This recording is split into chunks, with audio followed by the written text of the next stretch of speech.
The Subcommittee on Aviation will come to order. I ask unanimous consent that the chairman be authorized to declare recess at any time during today's hearing without objection so ordered. I also ask unanimous consent that the members not on the subcommittee be permitted to sit with the subcommittee at today's hearing and ask questions without objection so ordered. As a reminder, if members wish to insert a document into the record, please also email it to documentsti@mail.house.gov. I recognize myself for the purpose of an opening statement. I'd like to start by thanking Administrator Bedford for being here today in his first congressional hearing since becoming Administrator of the Federal Aviation Administration. Additionally, I'd be remiss if I didn't acknowledge the fatal accident that occurred right here in Washington, D.C. on January 29th of this year that needlessly claimed the lives of 67 souls. And to the families with us here, today, my commitment to you remains steadfast. And I can assure you that this subcommittee will continue to do everything in its capacity to make sure a tragedy like this never happens again. That tragedy reinvigorated everyone in the aviation industry to come together to identify and address the deficiencies, the lack of communication and coordination, and neglect that played a role in this tragedy. While I eagerly await the results of the NTSB final report before taking any substantive legislative action, I am encouraged that there was immediate corrective action taken to make permanent route changes and helicopter restrictions near DCA, adjustments to air traffic control staffing and arrival flow at DCA, and ADSB out requirements for most aircraft near DCA's Class Bravo airspace, to name a few. In times like those, we are served with a stark reminder that aviation safety is a journey rather than a destination. Following that tragedy, the entire aviation industry coalesced around the one phrase, air traffic control modernization. So, what is the state of American aviation? From my vantage point, the state of American aviation, it's busy. But busy is not a bad thing. In this instance, it's a good thing. With the promise of innovation and modernization around the corner, there is tremendous excitement around the state of American aviation. From initiatives to increase throughput of air traffic controllers into the workforce to key rulemakings that will unleash American innovation, the Trump administration has been busy. While they have a challenging task ahead of them, they have the support from this subcommittee. Administrator Bedford, I believe that you are the man for the job. This task is unprecedented, but you have two documents that ought to serve as a roadmap. The first is a bipartisan FAA Reauthorization Act of 2024 that contain numerous provisions directing the administration to phase out legacy systems in use across the NAS and operationalize key programs developed under the Next Gen initiative. The second is the administration's Air Traffic Control Modernization Plan, for which Congress appropriated $12.5 billion to carry out radar replacement and a total update of the FAA's telecommunications infrastructure.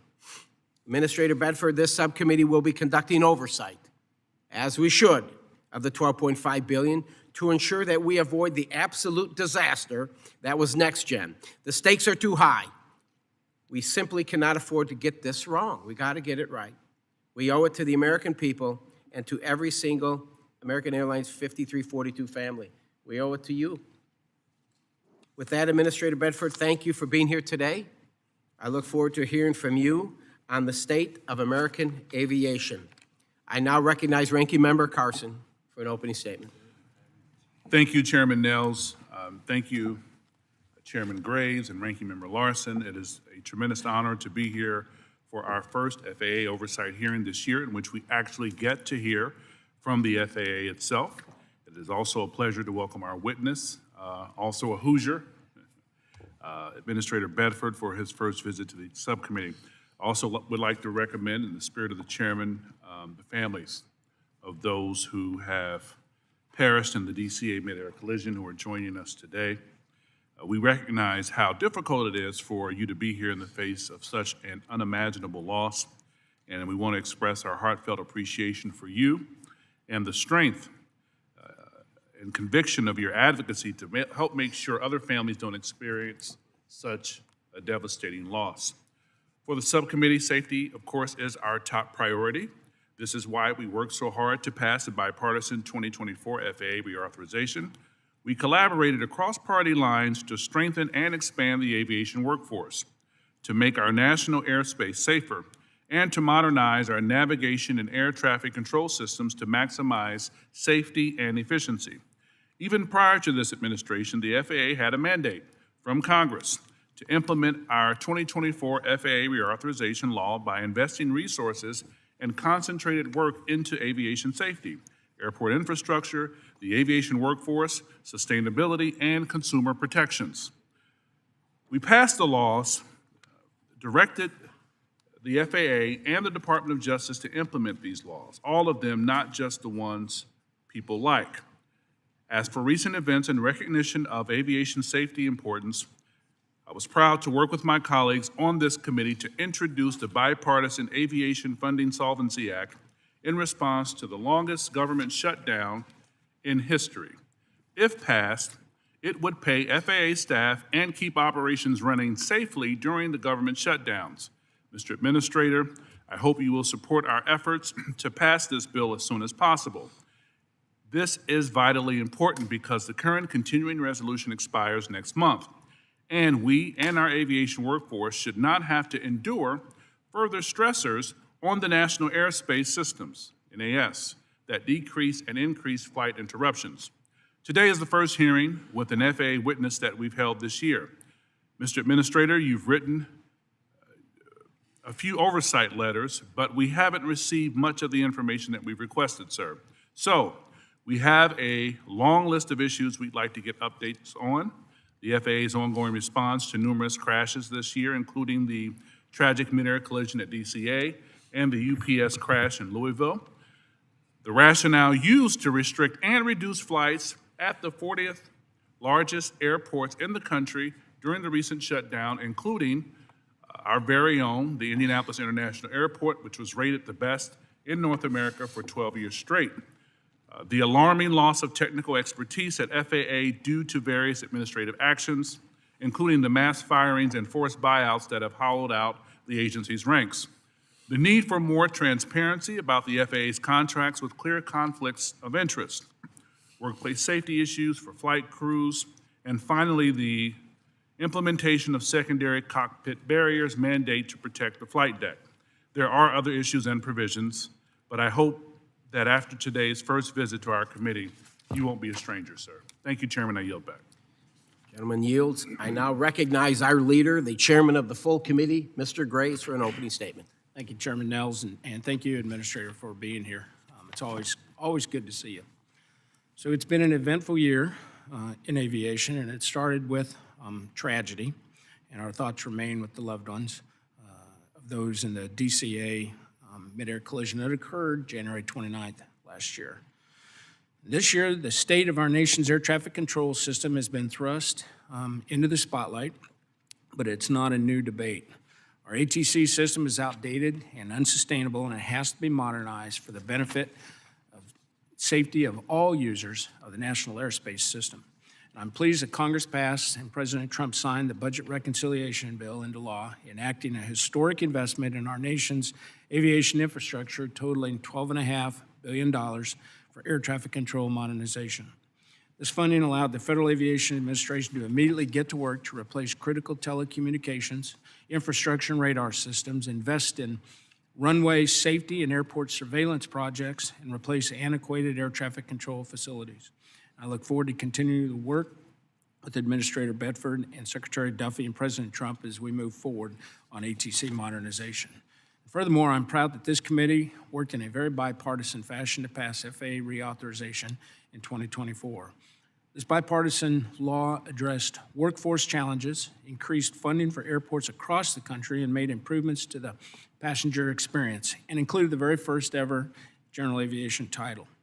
And I'm pleased that the FAA finalized the modernization of the Special Airworthiness Certificate rule, which expanded the freedom to fly for every American. This is something that I pushed hard for and required the FAA to do in last year's FAA reauthorization. For air traffic controllers, the FAA has exceeded the goals set by Congress, hiring 2,026 new controllers in 2025. The FAA has planned to hire 8,900 controllers by 2008. And I remain committed to ensuring that the FAA and the Department of Transportation work towards full implementation of the law and carry out what Congress intended. And with that, Chairman Nels, thank you, and I look forward to hearing the Administrator's testimony. With that, I yield back. The Chairman yields. I now recognize Ranking Member of the full committee, Mr. Larson. Thank you, Chair Nels, and thanks for calling today's hearing on the state of American aviation. And Administrator Bedford, thanks for joining us today. We've got plenty to discuss, and I look forward to your testimony. Chair Nels, I just want to give you a heads up. I might be pushing the 5-minute limit on this one, so just it won't. Thank you for your grace, sir. Next month will mark the 1-year anniversary of the DCA mid-air collision where a U.S. Army Black Hawk helicopter collided with American Airlines Flight 5342 near DCA. It was the first mass casualty commercial plane crash in the U.S. in nearly 16 years and marked the end of one of the longest streaks without such an incident in U.S. history. This accident is a stark reminder of the vigilance we need in pursuit of aviation safety. More can always be done to make air travel safer. In the case of the DCA mid-air collision, we owe it to victims, to families, the flying public, to leave no stone unturned to learn every lesson that we can. I want to thank the friends and families of the victims who are here today, including Laura Ojandra, Amy Hunter, and families. Your presence keeps your loved ones' memories alive, and your advocacy reminds us to stay focused on the endless pursuit to improve aviation safety. And in response to the accident, the DOT and FAA took several actions at the time to address pressing issues that the crash exposed, including swiftly banning most non-essential helicopter operations near DCA, reviewing 21 U.S. airports to identify risk factors and safety issues similar to those at DCA, requiring federal agencies that conduct aircraft operations near DCA to broadcast their position using ADS-B out. Hard questions yet remain and still have yet to be asked. But I look forward to hearing how FAA is developing the new policies, bolstering safety redundancies, and preparing for the NTSB's final report and recommendations and evaluating any systemic issues beyond the purview of the NTSB investigation. I'm committed to this effort and working with Chair Graves and Chair Nels and Ranking Member Carson and this committee to fully address the NTSB recommendations and hold the FAA accountable to those recommendations. Now, the aftermath of the accident also put a spotlight on the aging air traffic control system, or ATC system. Modernizing the nation's ATC system is long overdue. Last year, the GAO found that of FAA's 138 systems, 105 are unsustainable or potentially unsustainable. That's why T&I members from both sides of the aisle did in fact support the $12.5 billion investment in ATC modernization and understand that additional funding will likely be needed. But before any additional investment, the FAA must show its work and be more transparent about how it's spending this investment. Although the FAA finally selected prime integrator Peraton to oversee its modernization efforts, there are still several questions about next steps, and as the administration moves forward, Congress has to ensure this modernization initiative is data-driven, transparent, and of course, safety-focused. Unfortunately, this is the year, as Chair noted, that the NAS has been pushed to unprecedented limits. And the decrease in employment numbers at the FAA and DOT earlier this year and the administration's early retirement buyouts pushed safety-critical employees to depart the agency, subsequently increasing the strain on the personnel who were left behind and the airspace as a whole. These actions also resulted in an extraordinary loss of institutional knowledge and technical expertise from the agency, making it more difficult for the FAA to meet its safety mission. And so I have questions as well about personnel hiring and safety-critical mission employment. During the recent shutdown, thousands of air traffic controllers and critical aviation safety workers were forced to work long, stressful hours without pay for several weeks, with many worrying about getting a second job to feed families while protecting travelers. Not only did the shutdown create daily operational disruptions, it also caused long-term stress and uncertainty for the hard-working women and men of the U.S. aviation workforce. The stress of the shutdown was further exacerbated by the unprecedented safety decision to quickly reduce airline flight capacity by up to 10% at 40 high-traffic airports across the country.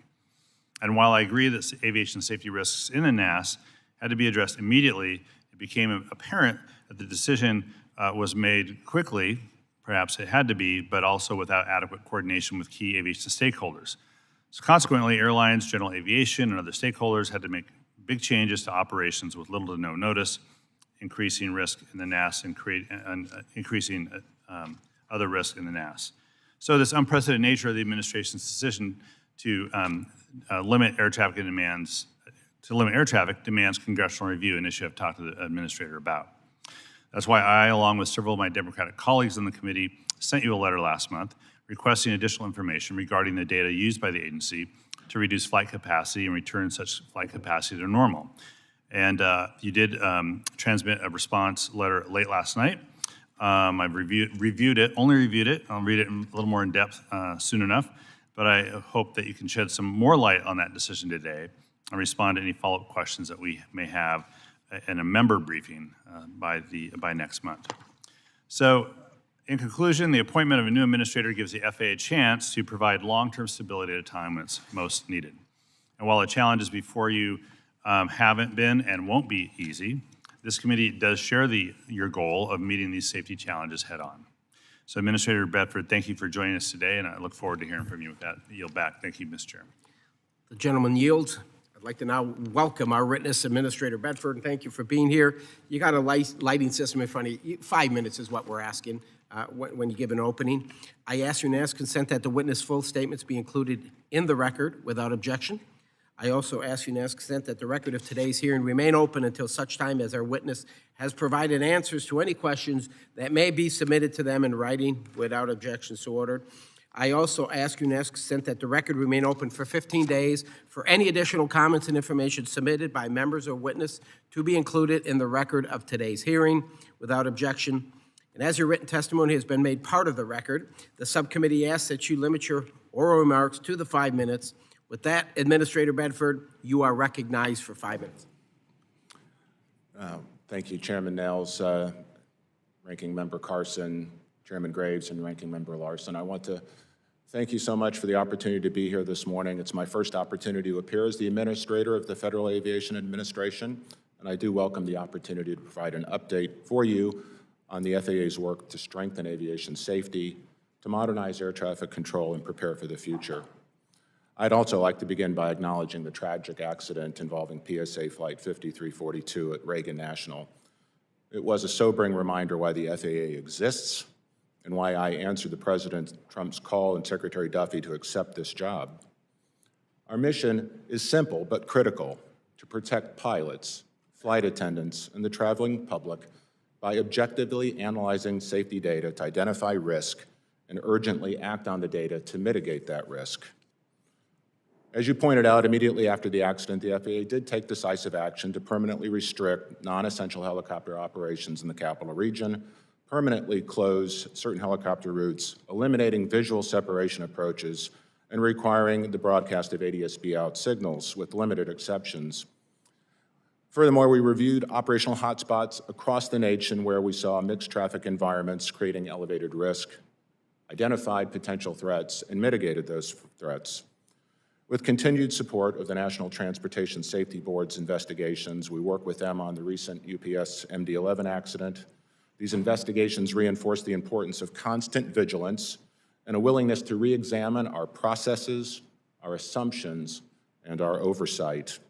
The FAA remains closely engaged in overseeing how Boeing manages design, manufacturing, and quality across its programs, including its production system. I have confidence in the FAA's workforce performing this oversight, many of whom continue to carry out critical safety work during the recent government shutdown. The shutdown placed extraordinary strain on the FAA and its people: air traffic controllers, safety inspectors, technicians, engineers, and many others who continued to report to work without pay during the 43-day lapse in appropriations. I sincerely appreciate their professionalism and dedication to our safety mission. But let me be clear, well before the shutdown, the FAA was already struggling with the shortage of qualified controllers. The shutdown exacerbated those challenges. Staffing triggers reached unprecedented levels, rising from mere single digits prior to the lapse to more than 80 in a single day. Applying the hard lessons learned from the DCA accident, the FAA safety team identified controller workload and system demand as emerging risk factors. As a response to this increased risk, we temporarily reduced flight operations at 40 high-traffic airports. The connection between controller workload, system demand, and operational risks was unmistakable. It reinforced the need for the FAA to act decisively when the data demands it and underscored the importance of stable controller funding. Hiring and retaining a strong workforce remains essential to FAA's safety mission. Under Secretary Duffy's leadership, the FAA met its fiscal '25 hiring goal of adding more than 2,000 new controller trainees. We remain on track to hire 8,900 additional controller trainees through 2028. We expanded the Enhanced Air Traffic Collegiate Training Initiative to 9 institutions, and we continue hiring inspectors, engineers on the spot, offering relocation incentives to place key personnel in critical locations. As we grow the workforce, the FAA must also evolve. The aviation ecosystem is changing rapidly, and the agency must adapt to keep pace with innovation while maintaining the highest safety standards. President Trump's recent executive orders reinforced the need for modernization, efficiency, and innovation across the FAA. Congress provided a strong foundation through the FAA Reauthorization Act of 2024. That act directs the FAA to become more agile and more efficient, and I'm pleased to share that implementation is well underway. The FAA is also moving toward an agency-wide system management to ensure lessons learned from accidents, incidents, and near misses are identified and acted upon consistently across the agency. The national airspace system must be renewed. President Trump has articulated a bold vision for a new air traffic control system within the next 3 years. That critical work is well underway. We recently selected an integrator to assist in our efforts. We've compressed radar and telecom modernization into a 3-year timeline, and we've already transitioned more than 1/3 of the copper infrastructure to fiber. We've deployed our first digital radios and voice switches. The One Big Beautiful Bill provided a historic $12.5 billion down payment on this critical effort. The DCA tragedy and the government shutdown were defining moments for the FAA this year. They exposed vulnerabilities, but they also drove action and sharpened our focus. Today, the FAA is more proactive and more determined than ever to fulfill its safety mission. We owe the American people a system that is safe, modern, resilient, and built for the future. That's the course that we're on, and with continued support of this committee, we will achieve it. Thank you, and I look forward to your questions. Thank you, Administrator Bedford, for your testimony. We will now turn to questions from the panel. I'll recognize myself for 5 minutes.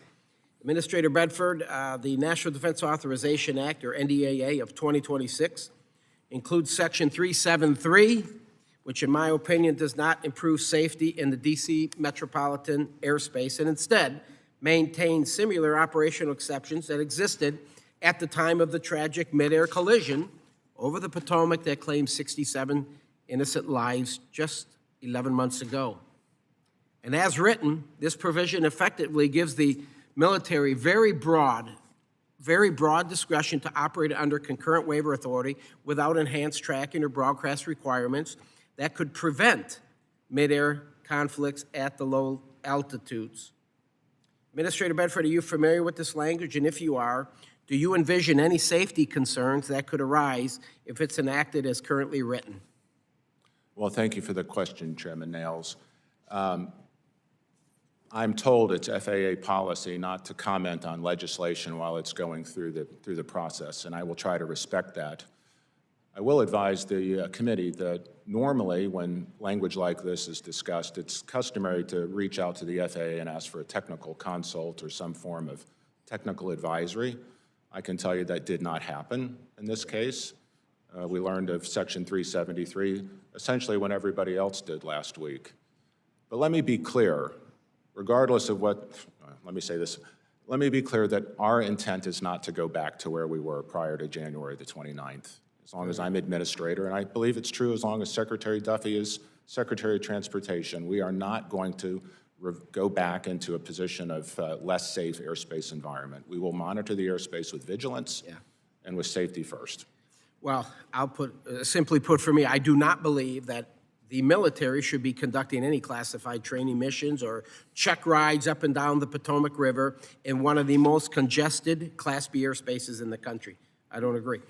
Administrator Bedford, given last week's announcement that Peraton will serve as the prime integrator responsible for overseeing the administration's air traffic control modernization plan, what distinct role do you envision Peraton will be playing, and what guardrails do you have in place to ensure that they are being held accountable to the deadlines and efficiency metrics? Well, again, thank you for that question. I think it's on everybody's mind on this committee and frankly within the administration that modernization not turn into another next-gen boondoggle. We need to make sure that modernization gets done on time, and achieves the results that we've set before this committee, which is to deploy new technology within the next 3 years. That's off-the-shelf technology, not some new technology that may or may not be created over the next several years. So Peraton's mission is to assist the FAA and then frankly to lead us in thinking about how to execute modernization when we get to what I think are extremely challenging issues for us. That is migrating from traditional TDMI analog systems into voice over internet protocol digital architectures. These are not competencies that the FAA has internally. We need assistance from people who've done this before. Peraton brings us that experience. Fair enough. You mentioned to it, you talk about the one big beautiful bill, the $12.5 billion, the down payment. You know, it's it's laid out there. It's right on this sheet here. It says $4.75 billion for telecommunications, $3 billion radar replacement, $500 million runway safety technology, another $80 million for automated weather observation. I mean, it's all laid out there. $1 billion for the potential with TRACONs, another $100 million for ARTSIs. How do you feel that is going? I mean, where are we at with the 12.5? I mean, how much have we spent? I mean, how are we doing with the 12.5? Well, just as a way of giving the committee some insight on how we're thinking about this, we've adopted a mantra of think slow, move fast, understanding what the end state of modernization needs to look like, and then determining how best to plot a course to get there, as opposed to just let's go out and spend money. So we've spent the last 4.5 months plotting out what the end state of the NAS should look like, the National Airspace System, when modernization is accomplished. And it's an exciting vision, and I'd be happy to get into more detail with you on that. But to directly answer your question, we've committed, by the end of this year, over $6 billion of the 12.5. That's on telecom infrastructure, new radar surveillance systems, all of which will be deployed over the next 2.5 years. I think that's a beautiful thing. When we pass this one big beautiful bill, I always talk about quarterly reports. So we pass this in July, and it says no later than 180 days after the date of enactment of this act, and every 90 days after, the administrator of the FAA shall submit to Congress a report. So we're talking sometime in January of 2026. Are you prepared? Are you going to be able to come up and submit a report that says, hey, this is where the 12.5 is being spent, and fulfill your commitment here by law? Absolutely. We're good? All right. With that, Mr. Carson, I yield to you, sir. Thank you, Administrator Bedford. Thank you, good Chairman. Mr. Administrator, after the very terrible mid-air collision this year of a military helicopter and a passenger plane, many of us serving on the subcommittee urged restrictions on military flights around DCA, particularly military training flights at the height of passenger traffic. We strongly warned against helicopters flying dark without transponders. FAA's implementation of some of these recommendations was a step in the right direction. Thank you. At least until we receive the NTSB report in the coming months. Now, unfortunately, someone in the Senate didn't agree and inserted concerning provisions in the NDAA that passed last week, as you know. Mr. Administrator, will you commit to our committee, sir, that FAA will maintain the stronger safety measures put in place after the crash, sir? Thank you for that question, Ranking Member Carson. The accident at Reagan National on January 29th, I think, shook the FAA to its core. Safety is our foundational mission. It's what everybody in the agency is focused on. every day on every flight. That's the mission, to complete it safely. There were gaps that we now see. We can look in the rearview mirror and we can see the gaps that existed, things that tragically had to perfectly line up to enable that crash to occur. As rare as it is, the fact that it could happen at all is a hard lesson learned for the agency. Those gaps have been closed, and they will remain closed as long as I'm the administrator. Yes, sir. Secondly, sir, will you commit to us that you will use your authority to try and close military exemptions and loopholes that could increase the risk for another mid-air collision?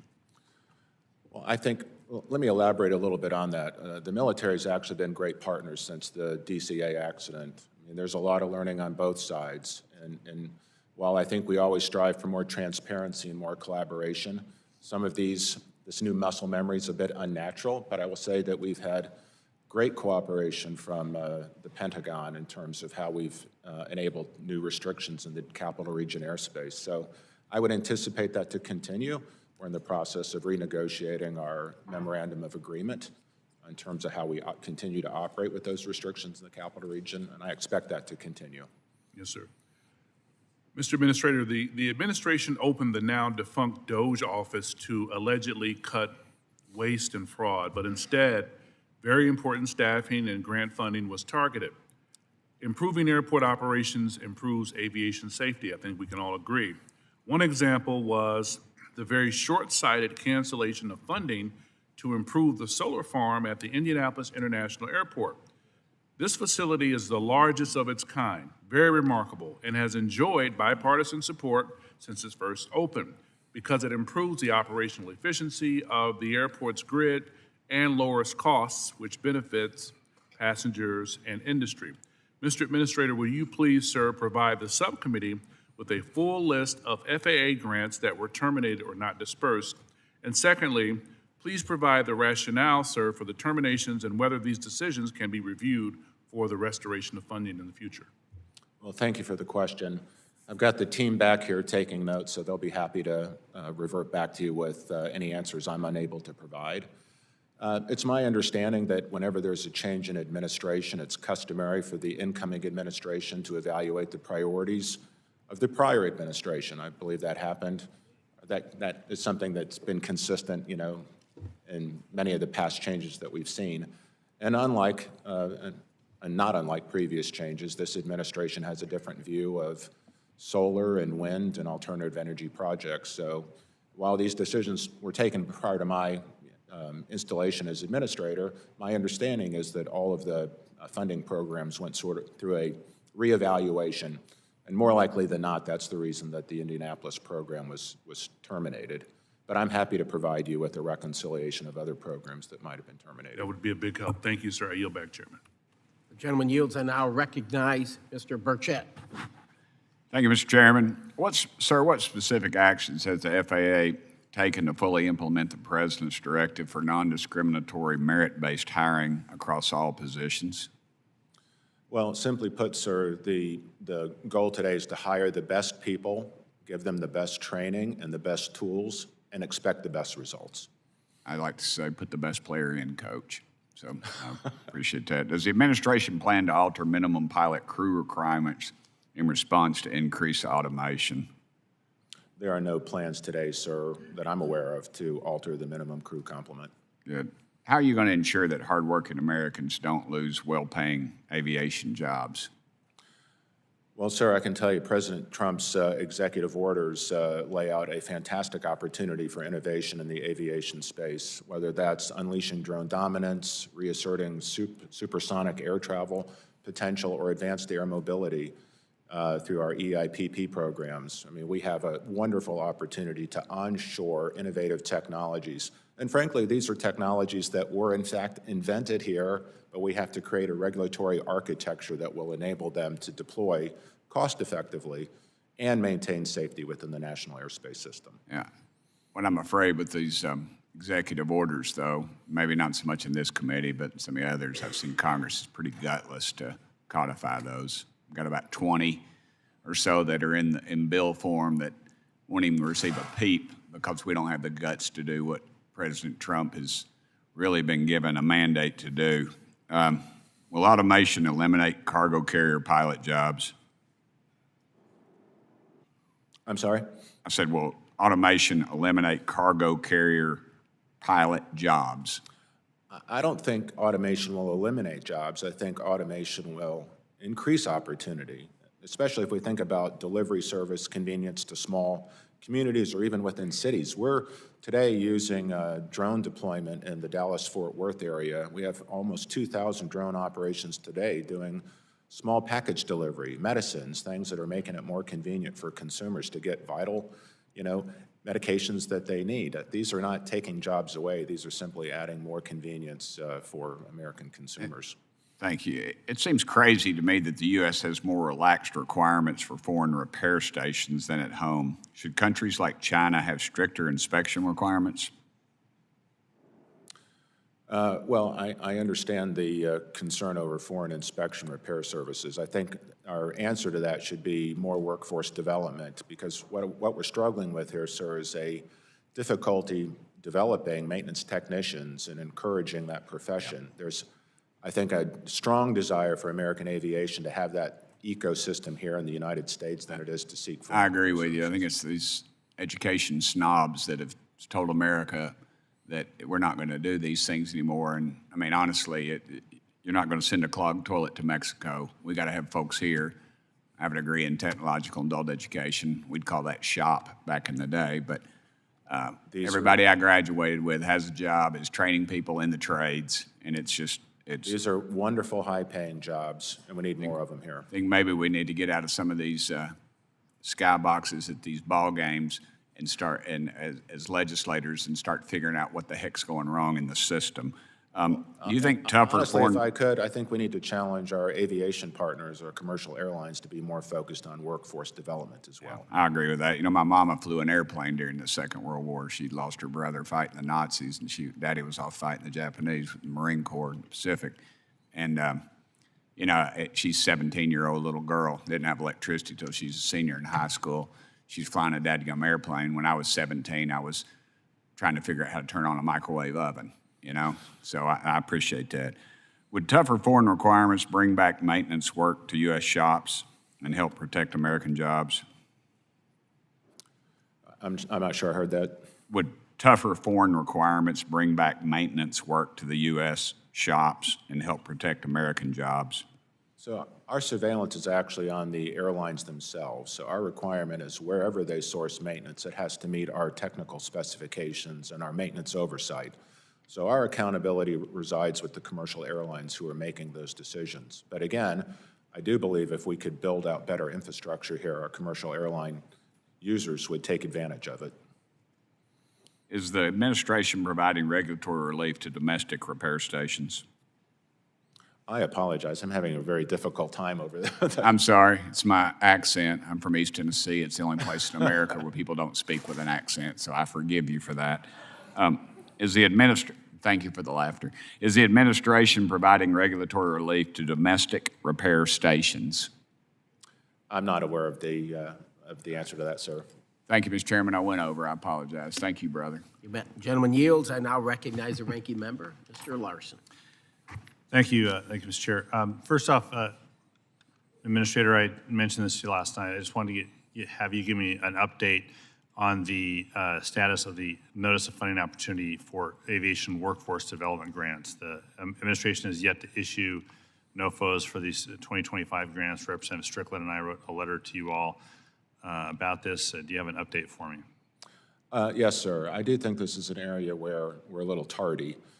We need to pick up our tempo on how to get these NOFOs out and funded.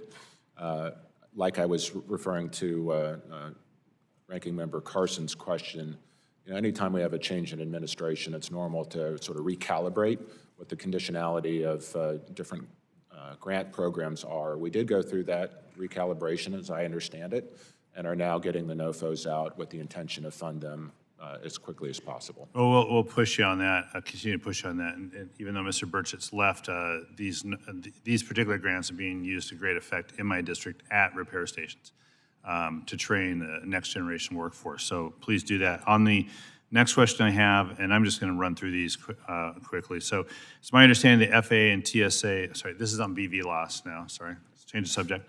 On FAA and TSA, that you have planned to issue separate BV loss rules. Can you confirm that the FAA and TSA are still going to do that and give us an updated timeline for the FAA's review of comments for its BV loss rule? Yes, thank you for the question on BV loss. I think this is an exciting time in aviation. We've created an ecosystem where we can have drone operations work safely within the NAS, deconflicted from the start.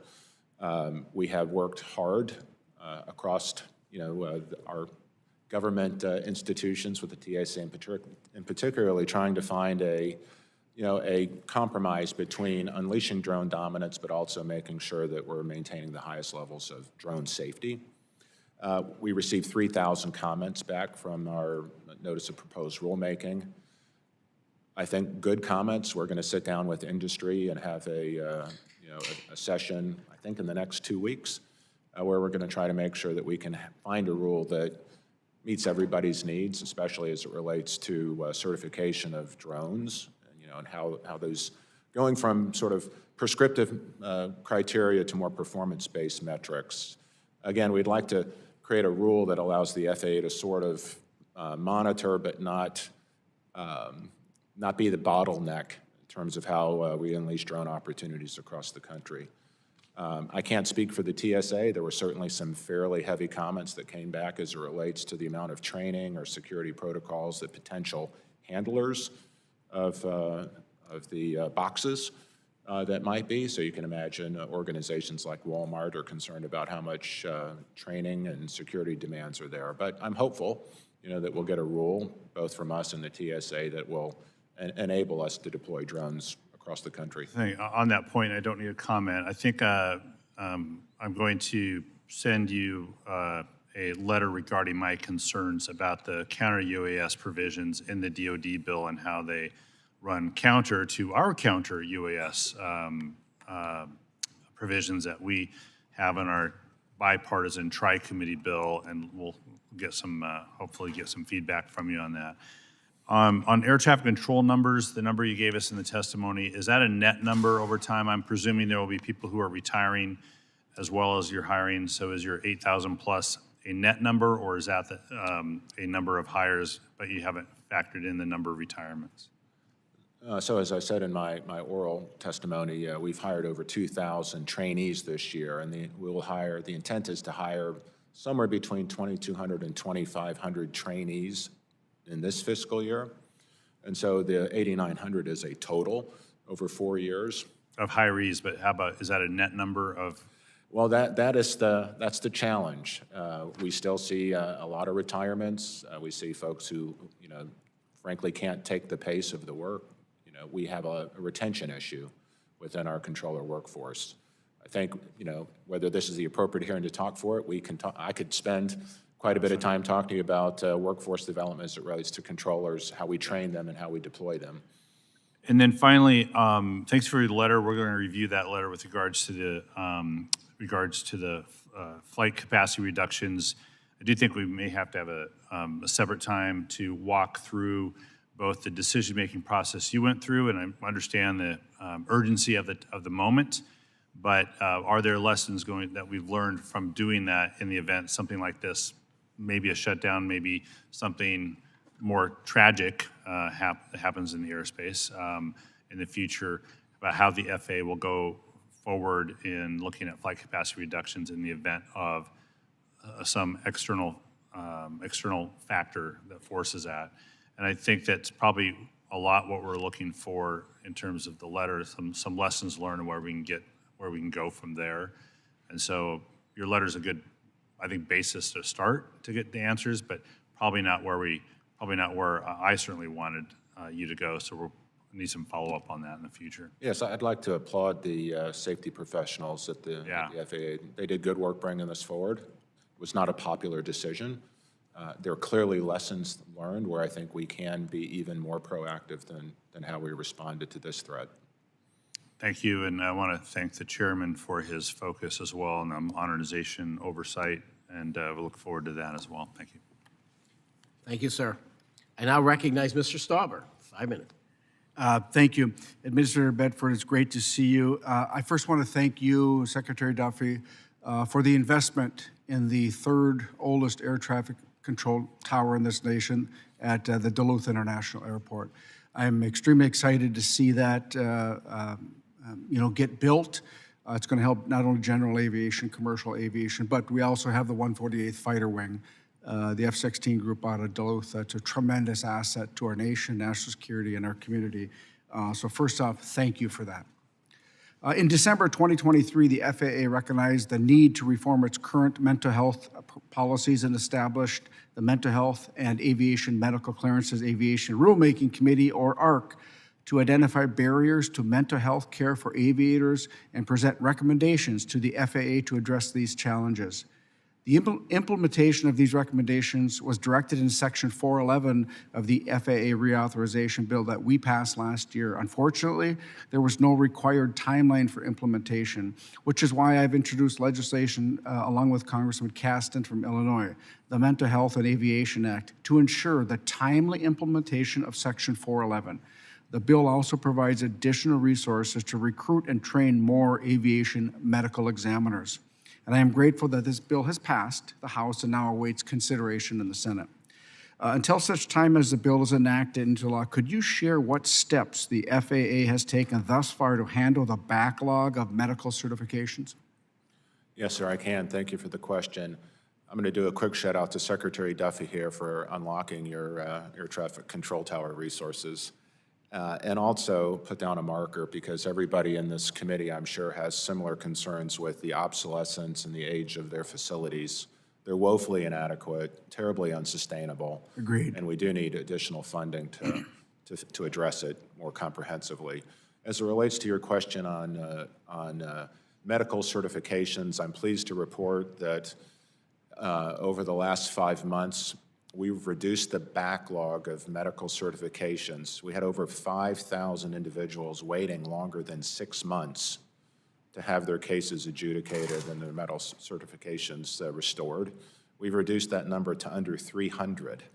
So we've made great progress moving the backlog around. As a pilot, I understand these are vocational requirements that in order to keep our pilots certified to fly, we need to be more responsive. We've got new technology that that we're hopefully bringing to market in the first half of next year that will provide more clarity in terms of how we communicate and make the ease of medical certification, I'll call them exceptions, make those disputes more easy to adjudicate and work through the process, which with more clarity for both the user as well as for our medical team. But I do want to recognize just the heroic work that the staff in AV Medical has done in order to be responsive. More work to do for sure. Mental health, again, I was meet with the APA last week. I think they're pleased at the progress we're making in terms of identifying medications that can now be used without creating stigma. That's extremely important because we know that 1 in 4 of us as adults are going to experience a mental health crisis in our life. It should not. We should be, when the pilots come in for help, that's a sign of strength, as you know, Mr. Bedford. So we want them to get the help that they need. It's going to help safety in the skies. It's going to help the pilot, him or herself, and it's going to help their families. That's why that's important. So I appreciate we moving forward on that. The last question is, the FAA recently proposed a rule on beyond visual line of sight drone operations. In the proposal of right-of-way rules, could you clarify whether the FAA has identified any potential safety concerns with the provisions that give unmanned aircraft right-of-way over manned aircraft? And just that last part of the sentence, unmanned aircraft, right-of-way over manned aircraft. I know it's a proposed rule. Can you tell us a little bit about that decision-making and why? Yes, sir, I can. I think the BVLOS rule in and of itself is one of the more impactful things we've done this year to respond to the President's executive order to unleash drone dominance. If you understand how, and I'm sure you do understand how airplanes are separated, what we created essentially was a corridor where drones can operate safely, where they're essentially deconflicted from air traffic.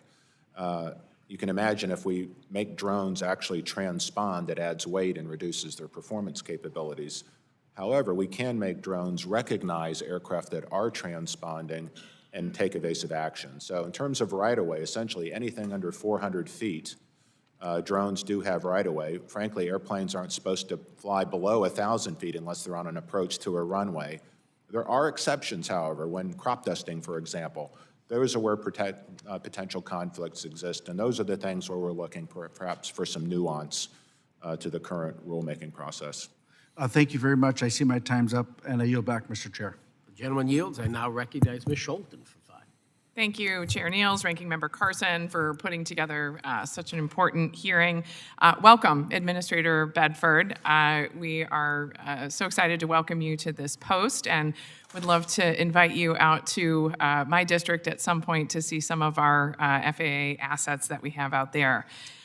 Before we get to that, Americans are still reeling from the president's historically long government shutdown, second only to the last shutdown that occurred during his first term. The pain of this shutdown was felt keenly by the traveling public and hardworking aviation professionals. Unfortunately, not only did our air traffic controllers miss paychecks, but Secretary Duffy threatened to fire air traffic controllers for calling in sick, and the president toyed with the idea of holding back pay to federal employees, including air traffic controllers. We all know that we have to boost air traffic controller recruitment to right-size the workforce, but I'm concerned about how poor morale will hinder these efforts, and I'm wondering how you might continue to work with this committee to ensure that towers are properly staffed. I have a very specific question for you.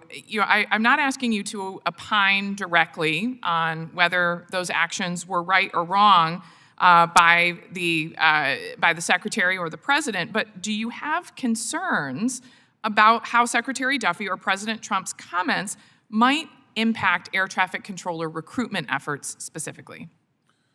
Well, thank you for the question. And without opining one way or the other, I can tell you that the FAA will work better if government continues to be funded. So if I could encourage you did ask my opinion, so I'll share it. If you ask me, the default position for if you don't like the current budget should be the current budget just continues.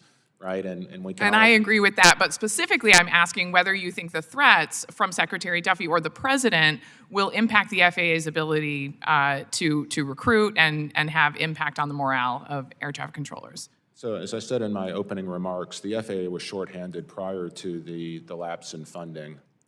No one can argue that the lapse in funding was anything other than painful for those federal workers who were called to work without pay during what turned out to be the longest 6-week shutdown in history. I don't think anybody's happy about that, and nobody wants to see it happen again. But we do have an obligation to come to work. That is part of the obligation we take as federal workers. I work without pay for 6 months. Nobody enjoys that. Sorry, six weeks. Yeah. Felt like 6 months. And it's illegal for our controllers to have a job action. We saw 2 facilities at the very end of the lapse where we had ATZ 0 because none of the controllers showed up for work. So we do have to ask some tough questions about, was that a job action? If it was, it's just not, that's not tolerable. So I think there is an accountability. But overall, yes, culturally, it's difficult to get the kind of engagement that we want when we can't pay people to come to work. Absolutely, but specifically about the threats to fire people if they are sick. I mean, people get sick during a government shutdown, threatening to fire them and making people afraid, forcing them to potentially come to work when they're under the weather. Do you think that has an impact on morale? I think that's a mischaracterization of what the Secretary was referring to. When we see facilities that go ATZ 0 staffing, I think he specifically threatened to fire people if they did take sick time, and the president also threatened to withhold back pay. And the question here is whether you think that has an impact on morale. I've certainly heard from air traffic controllers directly that it has, and I'm curious if that's risen to your level. I know that you share our concerns about making sure we want to reach the appropriate levels of staffing. This is truly a matter of public safety. Yeah, so clearly the FAA culture needs a reset. And one of the ways we can do that is talk about how can we support our people, hire the right people, hire the best people, give them the best training, give them the best tools. And that's what we're focused on doing right now. We're moving into the future. I think it's bright. But look, we have to perform. As a management team and as leadership, we have to deliver on the vision. Absolutely, absolutely. And we're willing to work with you there on all fronts. I agree that government shutdowns are disastrous. We are going to work and do everything we can here to avoid them in the future, but we also ask for your partnership in doing everything we can to boost that morale and make sure that people feel, safe in their workplace as well. Before we go, and my time is running out, I do want to reiterate our invitation to have you come out to the district. We have a wonderful air traffic control tower that is in desperate need of replacement. Gerald R. Ford International Airport would love to talk with you about making sure that we can keep this on track. It has been a number 1 and number 2 priority for the FAA. Can the FAA commit to providing GRR with prompt information so it can proceed with construction procurement about the status of the air traffic control tower there at GRR? I'm going to be perfectly honest with you. We need funding. We need more investment across the national airspace system. So you're not alone. I have family in Grand Rapids. My dad's family's from there. My mom's family's from there. Fantastic. I'd love to give Senator Peters his tower before he leaves. Yep. We need funding. If you can help us out on funding, we'll get it done. We do. Well, we invite you to Grand Rapids. We'll get Senator Peters out there as well. We can all get lunch. Thank you. Thank you so much for what to you it. do in your service to this country. Thank you, ma'am. Yeah, thank you. And Yield for back. the record, a Republican on the Senate side wanted to pay the ATCs, pay all the air traffic controllers, pay all the federal employees, and it was rejected by the Democrats, just for the record. I now recognize Mr. Tracy for 5 minutes. Thank you, Mr. Chairman, and Administrator Bedford, thank you for being here today. I represent the Big First District of Kansas. Aviation is a critical industry in my state with roughly 100 general aviation airports, several commercial and regional airports, and a huge footprint in aviation and aerospace manufacturing, as you're well aware. The FAA Reauthorization Act that we passed included critical provisions to ensure that our aviation industries are able to improve services, bolster the workforce, and promote American innovation, and I'm grateful that we are well on our way to fixing the problems of the past FAA under your leadership. I really appreciate the progress that's been made and that we're wasting no time in getting to a better place. Just a handful of questions.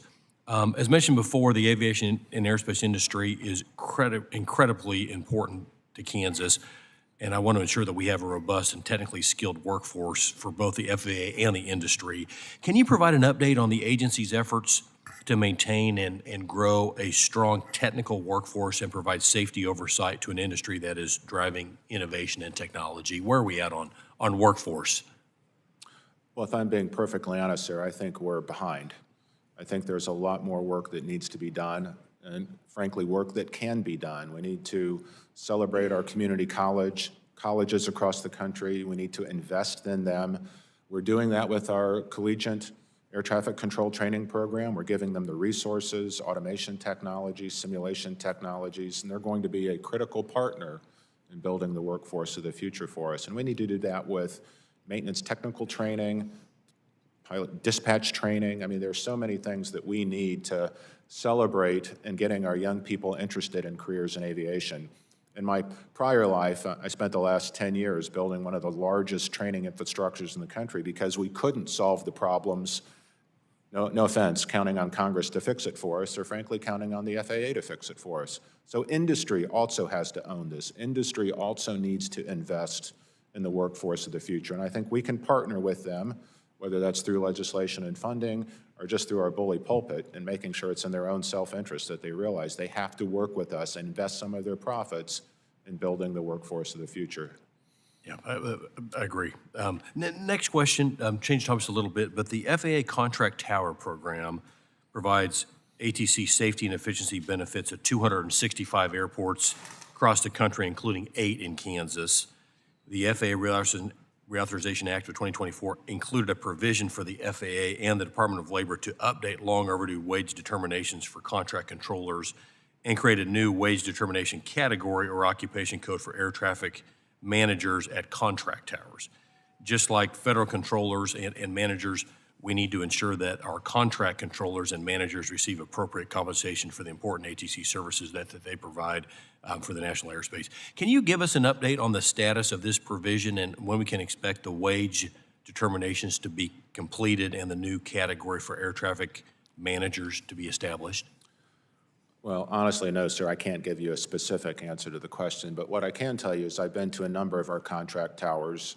I utilize them in my own private pilot flying, so Anderson, Indiana, Muncie, Indiana are both contract towers, and frankly, they're a tremendous resource, especially for our young pilots who are in training to be able to get the experience to have that interaction communicating with tower.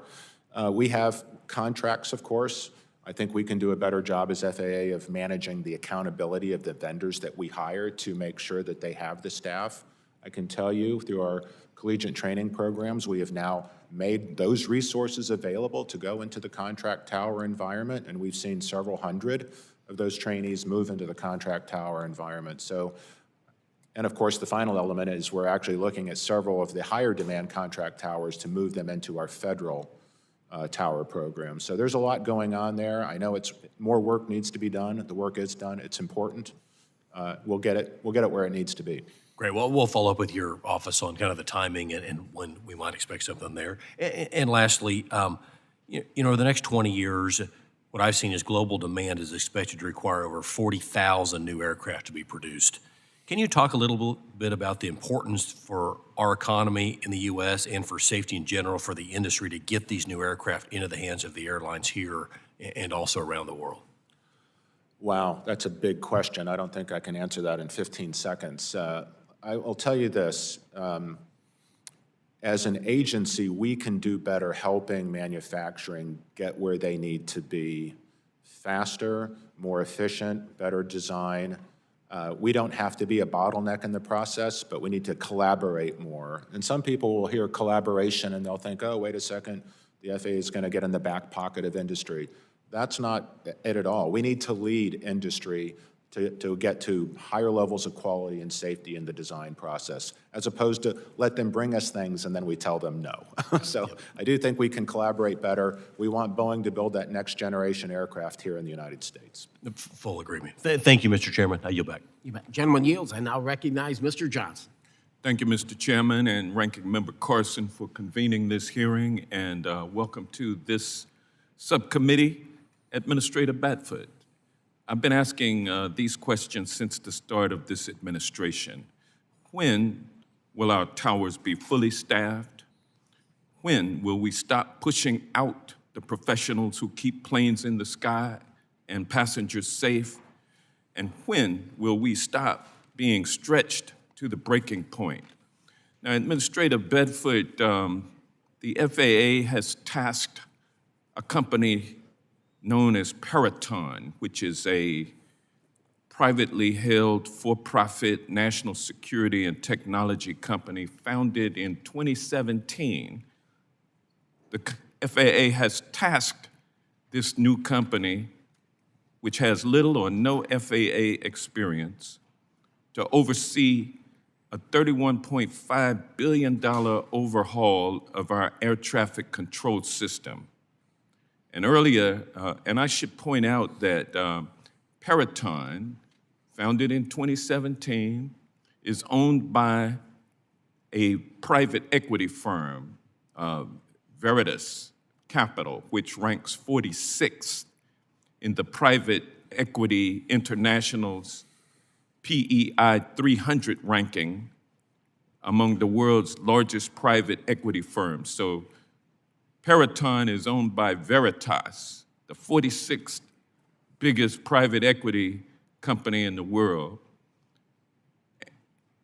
And Congress has approved a $12.5 billion down payment to this company, although the total amount to be allocated and spent with of taxpayer money to be spent with Peraton, the total amount has not been decided yet. So pretty much the taxpayer pocketbook is wide open for this private equity firm.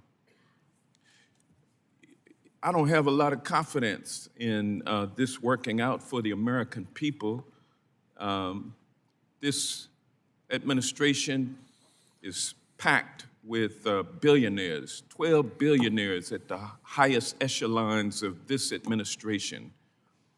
And while the American people recognize that life is getting more expensive, these 12 billionaires and the one who leads them at the top are telling the people that, hey, don't believe your lying eyes. Your costs are not going up. We're having a great time here. This is a wonderful time.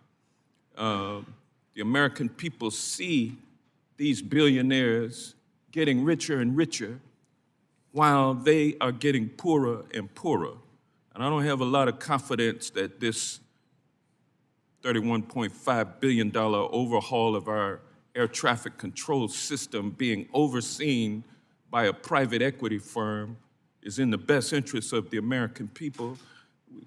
This side, the legislative branch, doesn't even know or care about how Peraton was chosen over a company, Parsons Corporation, that has extensive experience working with the FAA, how Peraton came to get this contract over a company like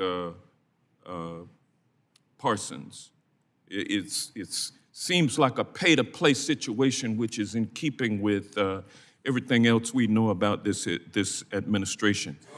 Given that air traffic controllers are already stretched thin and that technical failures earlier this year caused massive flight disruptions, how is the FAA ensuring that outsourcing this massive modernization project to a largely untested contractor will not put safety at risk, create further delays, or overburden your already overworked workforce? Well, thank you, Congressman Johnson, for that question. And before you answer, let me just say to the families of those who perished, those 67 souls who perished in this aircraft disaster, that, you know, our hearts are with you during this holiday period where it's tough, the first holiday period without these 67 souls. And thank you for being here. Yes, sir. With the chairman's indulgence. You can answer the question. Thank you. Well, you put a lot into that question, so thank you for that. Let me try to take it in the order that you gave it. First, when will we get our towers fully staffed? The honest answer, sir, is if we continue with business as usual, never. We'll never catch up. The system is designed to be chronically understaffed. And I can break that up for you in more detail later. You asked about Peraton and a $31.5 billion investment. Thank you for that. While we have not asked for the additional $20 billion, I believe the Secretary will be on the Hill tomorrow with that ask, so thank you in advance for the support.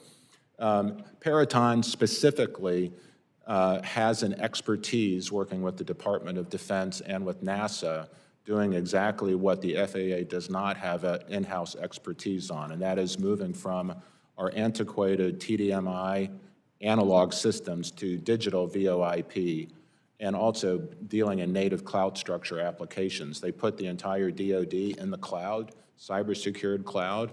Parsons did not have that experience.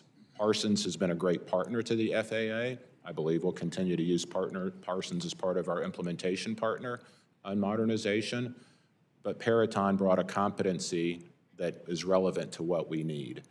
Had nothing to do with who they knew. The president did not interfere, nor did the secretary in the selection process. It was transparent. It was diligent. It was run by both career FAA people. A recommendation came to me. I took that to the secretary. The secretary and I presented it to the president. The president sharpened the pencil by demanding a $200 million reduction in the fee cost, which was remarkable to witness. So say what you will. It's out of thin air. But the man is effective at what he does, and No- I think no the rhyme or taxpayers reason to benefit. it. But having said all of that, you asked another specific question, what is Peraton's role? It is to work with the FAA. We're not outsourcing the project. I am the ultimate accountability officer here, and I'm prepared to give you as much transparency and accountability as you desire, sir. And the process is underway, and I can talk to you about the successes that we're already seeing at the agency rolling out modernization as we move from I mean, we've already converted 35% of the old copper to fiber. You know, we're rolling out the first digital voice switches and digital radios. I mean, we're moving. We've taken the bill. We've deployed over $6 billion of it. We're getting it done. Thank you, Mr. Bedford. I now recognize Mr. Owens for 5 minutes. Thank you, Mr. Chairman and Ranking Member. I just want to start off by saying thank you for that very clarifying statement and answer. It's obvious that you are the expert and we are not up here. So appreciate the information, the understanding that we're now going to have as we move forward.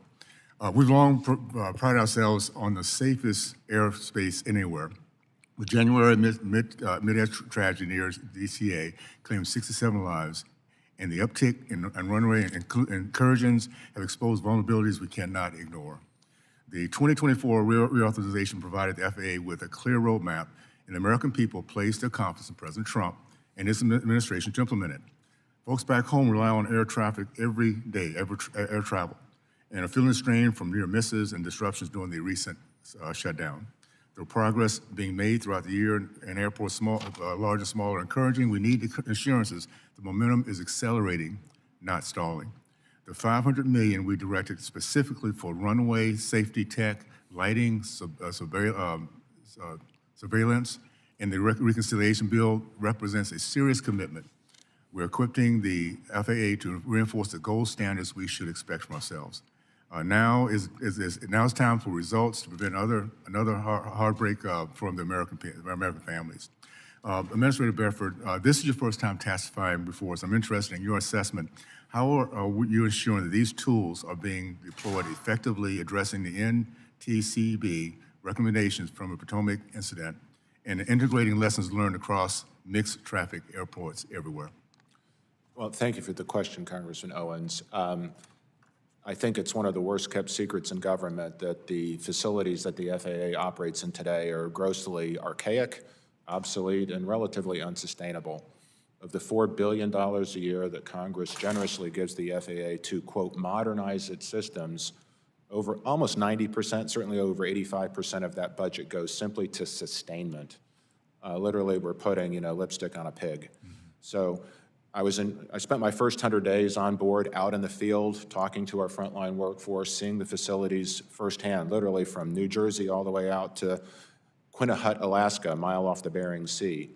We have work to do, important work, hard work. It's going to take investment to get it done. I was in Chicago, maybe a month ago. We have multiple ASDX surface runway radars there. Only one of them was functioning. And it was one broken part away from being unusable.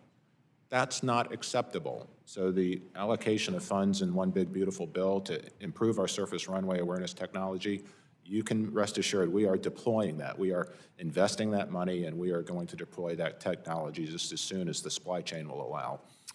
Thank you for that. We appreciate your recent efforts to address our workforce needs across the aviation sector, particularly air traffic control. While such of the focus to date has been on bringing on new frontline controllers into the system, there have been limited discussions that we've heard so far about strengthening the pipeline of our air traffic supervisors and managers. With so many of the experienced leaders approaching retirement, can you share with us any plans the FAA has regarding addressing the workforce pipeline needs of the Air Force supervisors and managers? Well, so we're blessed to have a wonderful resource in Oklahoma City. Our campus, our academy campus out there is doing great work for us, but we can't allow it to be a bottleneck. We do need to increase the number of pipelines that are coming through to produce air traffic controllers. We now are up to 9. We've added 5 collegiate programs. We need to do more. And as we add those collegiate programs, we create feeder streams of potential new controllers that can go both to the contract tower program as well as to our federal towers. So we are doing that. But I will tell you, one of the first things that we spent doing is understanding as an agency how to think about big projects, how to think about the work that we do.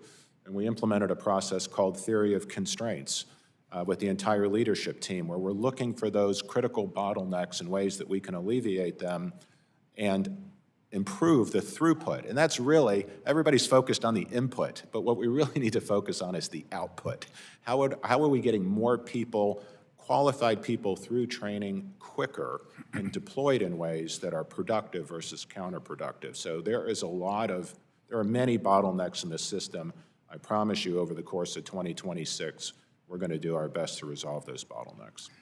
Well, for those of us who are entrepreneurial-minded, thank you for your innovation. Thank you for thinking outside the box. It's so well needed here in this particular space, and America's going to really appreciate as we see that. I just want to close by extending a personal invitation for you to visit the Salt Lake City Airport, one of the premier airports in the country, the Gateway of the West. And we talked a little bit before, if you're into skiing, it's snow time in Utah, so we'd love to have you come out and visit with us, okay? Yeah. Thank you for the invitation. Thank you, and I go back. Thank you. The gentleman yields. I now recognize Ms. Foshee for 5 minutes. Thank you, Mr. Chairman, and thank you, Administrator Bedford, for being with us today.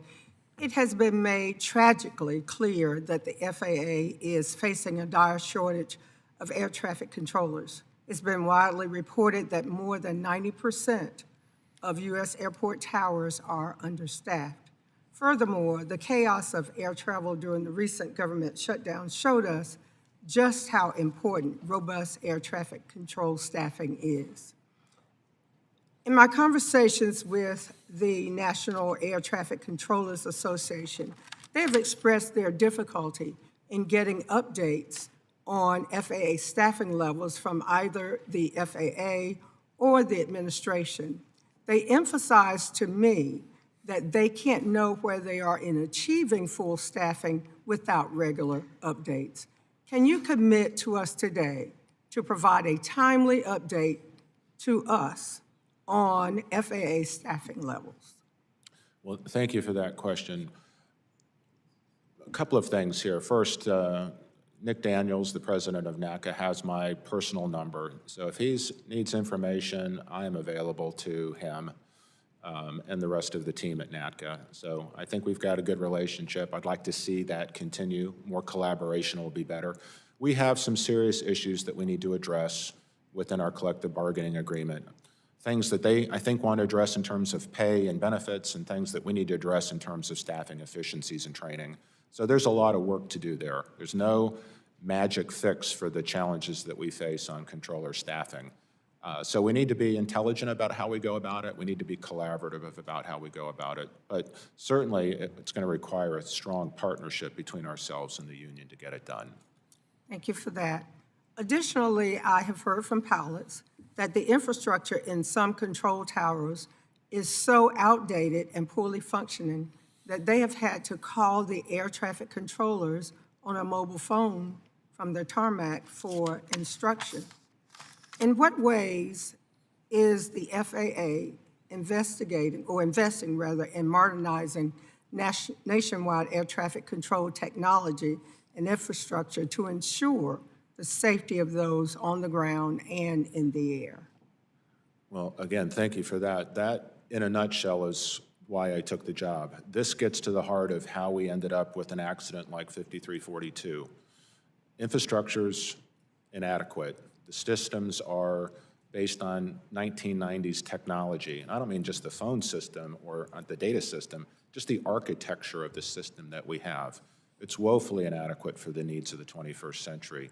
We have a great plan to modernize, and I'd be happy to get into as much detail on that as you'd like in terms of where we're at with telecom, analog to digital conversions, getting deployment of the technology in the field. But even after we fully utilize this initial $12.5 billion down payment, there are still going to be fundamental problems with the architecture of the system that need to be addressed in this second level of funding. So the future, if we were to stop, would be a more reliable but still inefficient national airspace system. If we want both exceptional reliability and exceptional efficiency and safety, we need that next tranche of investment to get that done. Agreed. And finally, Administrator Bedford, can you explain to us the heightened risks pilots, cabin crew, and passengers are exposed to when air traffic control towers are not sufficiently staffed? Well, thank you for the question. I know it sounds unnerving that there could be a situation where we don't have adequate staff or the technology is malfunctioned in a way that we lose contact with aircraft in the air. But there are numerous redundancies. We have numerous systems, so a tower is also supported by a TRACON generally. And so there is surveillance, and there still are ways to communicate with towers. And even if we lose 2 or 3 levels of redundancy, crews are well-trained to deal with these circumstances. So I don't feel we have a safety issue with that. But again, we don't want to fall ourselves leaning into the second, third level of redundancy in order to maintain safety. Those should be very infrequent, if ever used, backups. Thank you, Mr. Chair. I yield back. Gentlelady yields. I now recognize Mr. McDowell. Thank you, Mr. Chairman, and thank you, Administrator Bedford, for being with us today. We've discussed that staffing shortages are an issue, and while the exact number is debated, there's as many as 90% understaffing at towers, and so I want to know, or at least I want to talk a little bit about unmanned air traffic control towers, or different technology that has come along that we could potentially work with. And so, as you know, only around 1/10 of public airports have towers. And even with FAA approval, they cost millions of dollars and require a substantial amount of time to actually build. But digital and remote towers are being discussed as possible cost-effective remedies to modernizing and improving the safety of the national airspace system. And the most recent FAA reauthorization bill directed the FAA to expand design approval and evaluation for digital and remote towers to no fewer than 3 airports. The budget reconciliation bill that the president signed into law in July included $50 million for the deployment of remote tower technology. So my question is, how will the FAA decide which airports to approve for remote towers? Well, thank you for your question, sir. I was at our tech tech center in New Jersey week before last, looking at the progress that we're making in terms of certifying this technology and preparing to deploy it. You may or may not be aware that we actually have this system being installed in Bartow, Florida, and a second system getting ready to deploy in Winter Haven, Florida. And we're allowing them to sort of utilize this in a shadow mode as we continue to refine our certification program. So we have identified 3 deployments. I'm not at liberty to say where those are at today. We do have a process by which the FAA, through their sort of, they have both a facility condition index program. I'm not going to tell you that science I've signed off on, but they do have it. And they also use a similar tool for how they would want to deploy these in order to look at the correct circumstances. So the initial deployments will be on single runways, for example, as opposed to crossing runways or parallel runways. So this is going to be a sort of crawl, walk, run process as we deploy and learn to make sure that we're not jeopardizing safety. But the technology is actually pretty amazing. I'm excited about our ability to add that layer of safety and use it in ways that will supplement existing towers. So could you see the digital remote towers as being at least a partial remedy to the controller shortage? So a digital remote tower won't reduce our workload per se. What it will do perhaps is maybe allow us to have workers in a place they want to be and where it makes retention and sustainment of the workforce a little bit easier than perhaps deploying to less desirable places. Sure. Well, I would hope that we could work on that together as it becomes the technology that we begin to use. We're going to deploy it in 2026. Great. Well, I look forward to watching. I'd like to yield the remainder of my time back to you, Chairman Nels. Thank you, Mr. Bedford. I've heard, Mr. Johnson said 31 billion. I think you got 31 and a half. Yeah, you got 12.5, the down payment. And we keep hearing another 20 billion. What is that number? And how important is this additional funding? I mean, you got the 12.5, right? And that's going to get us maybe to here. But will you need that additional money to close the loop? I mean, what can you educate this committee and tell this committee how important is that money for this ATC modernization and the success? Well, thank you for the question, sir. It's critical. So, as I mentioned earlier, there's essentially 4 levels of what we really think of as modernization, both our telecom and our data. The first $12.5 billion provides for the first 3 phases. That's copper to fiber. That's digital equipage replacing analog equipage. And then that final move, which Peraton will help with, actually changing the architecture over from analog to digital, but it doesn't address essentially the compute layer of what we need. Today, all the compute layer for the FAA is in each individual facility. That's 350 facilities that have individual compute power, and we have no ability to see across the NAS on what each of those 300 separate facilities are seeing. We need to lift that layer out of the facility and into the cloud, and that's what we've hired Peraton to help us do. How much do you think that will be? How much should? That process for that last leg of modernization is in part and parcel of that next $6 billion of $6 funding. billion. And Would that be your priority then? You need the 6? Look, I'm going to tell you we need it all because the other 14 is essentially the properties and facilities that each member of the House has a stake in the game on. They're woefully inadequate. They're archaic. We're wasting $3.5 billion a year to sustain it. We might as well just fix it. Got it. Thank you. I now recognize Ms. Poe. Thank you, Mr. Chairman, and our ranking member, Carson. First, before I begin, first of all, thank you, Mr. Bedford, for being here. Let me just express my condolences also to the families that lost their loved ones during that horrific, horrible accident and crash that occurred in Washington. As you know, Mr. Bedford, I represent New Jersey, home to one of the most complex, congested, and consequential aviation corridors in our country. When aviation fails in New Jersey, it doesn't just inconvenience our residents, it actually impacts our entire national airspace. For Teterboro and Newark airports, we are seeing chronic understaffing, forced overtime, fatigue, and burnout of air traffic controllers. These shortages across one of the most congested airspaces in the world is a catastrophe waiting to happen. This includes partial shutdowns and regular ground delays lasting hours. We've even had airlines simply cancel flights because the system simply can't absorb another stressor. So it's no surprise that millions of Americans are beyond frustrated with the state of flying in America. Just this past Sunday, I was actually stuck on the tarmac for 4 hours to only have to be turned around again, and I'll leave it there, but the delays were just unbelievable. So, meanwhile, our Department of Transportation is focused on promoting airport gyms, posting clips of exercise contests.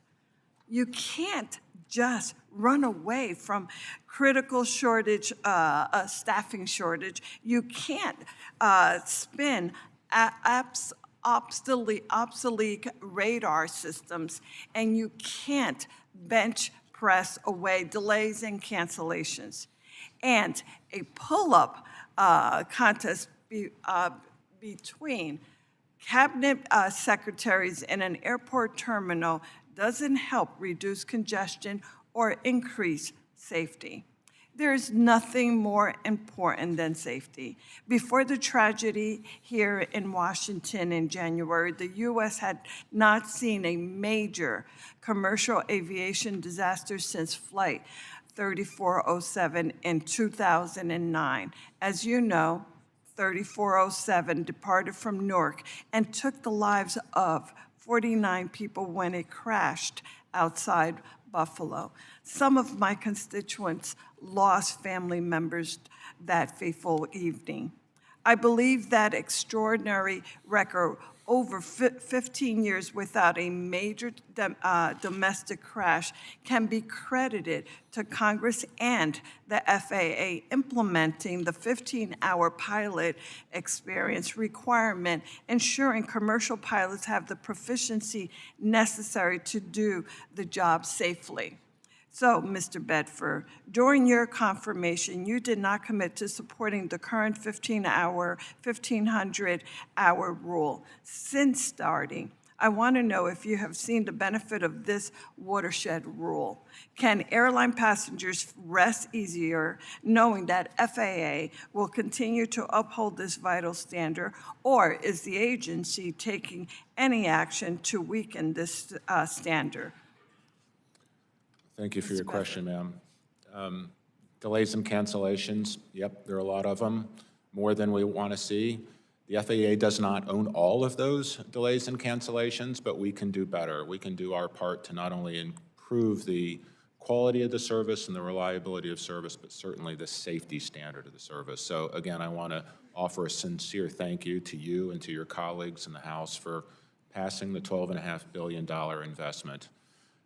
It's unfortunate, it's beyond unfortunate, it's tragic that the focus that we have today, the attention and our sort of unified, galvanized effort to modernize was paid for with the lives of 67 Americans. It's unfortunate, but that sacrifice can't go to waste. We have to deliver for them and for the rest of the American people on modernizing. So sniping on, pull-ups and civility and whatnot, not constructive, but I can talk to you for sure about what we're doing to invest the $12.5 billion to build the system of the future. But let me be clear, the $12.5 billion won't get it done.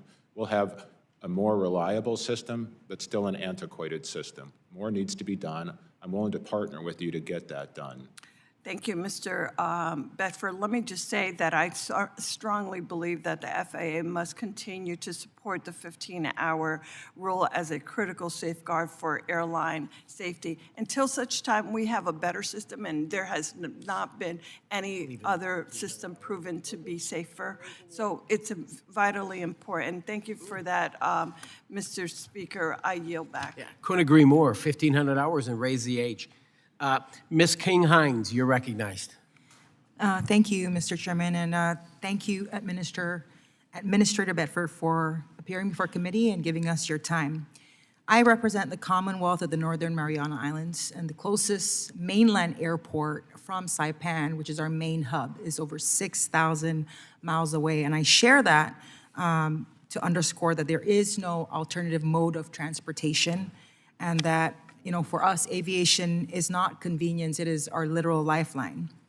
And so in every medical evacuation, every shipment of food, every student leaving for college, every tourist who supports our economy, and every service member rotating through the Pacific depends on a single fragile aviation system. So when flights are cut, delayed, or grounded, there is no backup plan, unless you know how to swim. Very good. Joke. That's why one-size-fits-all policies, right, that may work here on the mainland just does not work out in the territories. And I'll give you an example. Buy America requirements, for example, while very well-intentioned and appreciated, can halt critical airport projects in places like ours where compliant materials are simply unavailable, shipping costs are extreme, and project delays translate into real safety and economic risk. And our Ports Authority has formally requested a waiver not to bypass standards, but basically to keep our airports functional. I've also recently introduced H.R. 6448, the Territorial Airport Support Act, because the current one-size-fits-all framework does not reflect geographic isolation, limited carrier competition, or the national security role that the Marianas plays in the Pacific. So today, I want to have a conversation about practicable solutions and how we can work together to maintain safety and accountability while recognizing the unique realities of places that suffer from the tyranny of distance, like the Marianas. And so my question to you, Administrator Bedford, is The Ports Authority, as stated, has requested a Buy America waiver because compliant materials are often unavailable or just prohibitively expensive.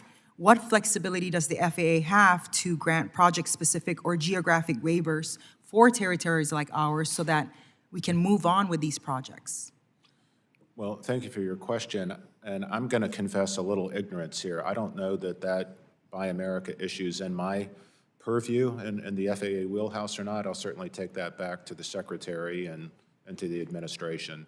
I will tell you, in my first 100 days on board with the FAA, I made a dedicated effort to get out into the field, to visit with our frontline workforce, understand the challenges that they're facing, and also to understand the state of our equipment, our facilities, and our technology.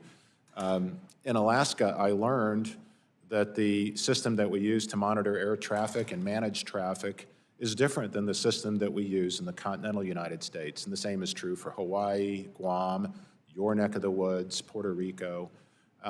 So if you can imagine a state of air traffic that's actually more obsolete than what we're utilizing in the continental United States, it's where you live. And so here's an early opportunity, I think, rather than try to bring up our non-CONAS facilities to our current older state of technology to leapfrog. I think your neck of the woods could turn out to be a great testing opportunity for us to bring in, truly usher in the new, most modernized NAS. So trust me when I tell you, we're focused on where you're at and how we can meet those needs. And I thank you for that comment, and I encourage you to please come out and visit the Northern Mariana Islands because, we've recently, back in 2018, we were hit by a super typhoon that destroyed our airport traffic control tower, right? And because of some of these one-size-fits-all policies and requirements to be able to meet federal standard specs, these projects are being delayed, and it's taken some time to just get that air traffic control tower back and operational. I'm going to run out of time, so I just wanted to focus on my bill, HR 6448, which basically asks for some sort of a moratorium or reduce in rate with regards to the AIP, AIP matching requirements. We have one industry, which is tourism, and it has not recovered since the pandemic, and the ports are barely sustaining itself. And so I know that you're not supposed to be able to speak on these bills that are introduced before the floor, but I'm hoping that we could get some sort of support because we need our ports to be economically self-sustainable. Thank you for your time, and I encourage you to please come and visit the Northern Marianas. Thank you for the invitation. Gentlelady yields, and now recognize Ms. Gillen. Thank you, Mr. Chairman, and thank you, Ranking Member, and thank you, Administrator Bedford, for testifying before us today. And my deepest sympathies to the families who have lost loved ones who are here with us today. And Administrator, really, the timing of your visit is auspicious because today, in fact, is the 65th anniversary of what was, at the time, the deadliest crash in the history of commercial aviation. On December 16th, in 1960, TWA Flight 266 collided with United Airlines Flight 826 over New York, leaving 134 people dead, and 13 of those were Long Islanders, which is the area that I represent. And this tragedy, after a decade of smaller crashes, is what prompted the FAA to adopt safety reforms, including speed restrictions and the requirement of new technology on commercial aircraft and the issuance of new communications guidelines.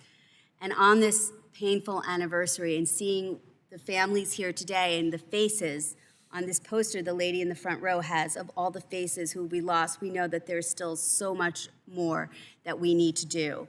As I said, I represent New York's 4th Congressional District on the South Shore of Long Island, and it is home to TRACON N90, which is provides the oversight for the most complex commercial aviation space and congested airspace in the country. And I'm very glad that the administration is devoting more resources to fix our totally out-of-date system. But I visited this facility and saw the technology that they are using to oversee the air traffic going into Kennedy Airport, LaGuardia Airport, and it used to be Newark Airport. We'll get to that.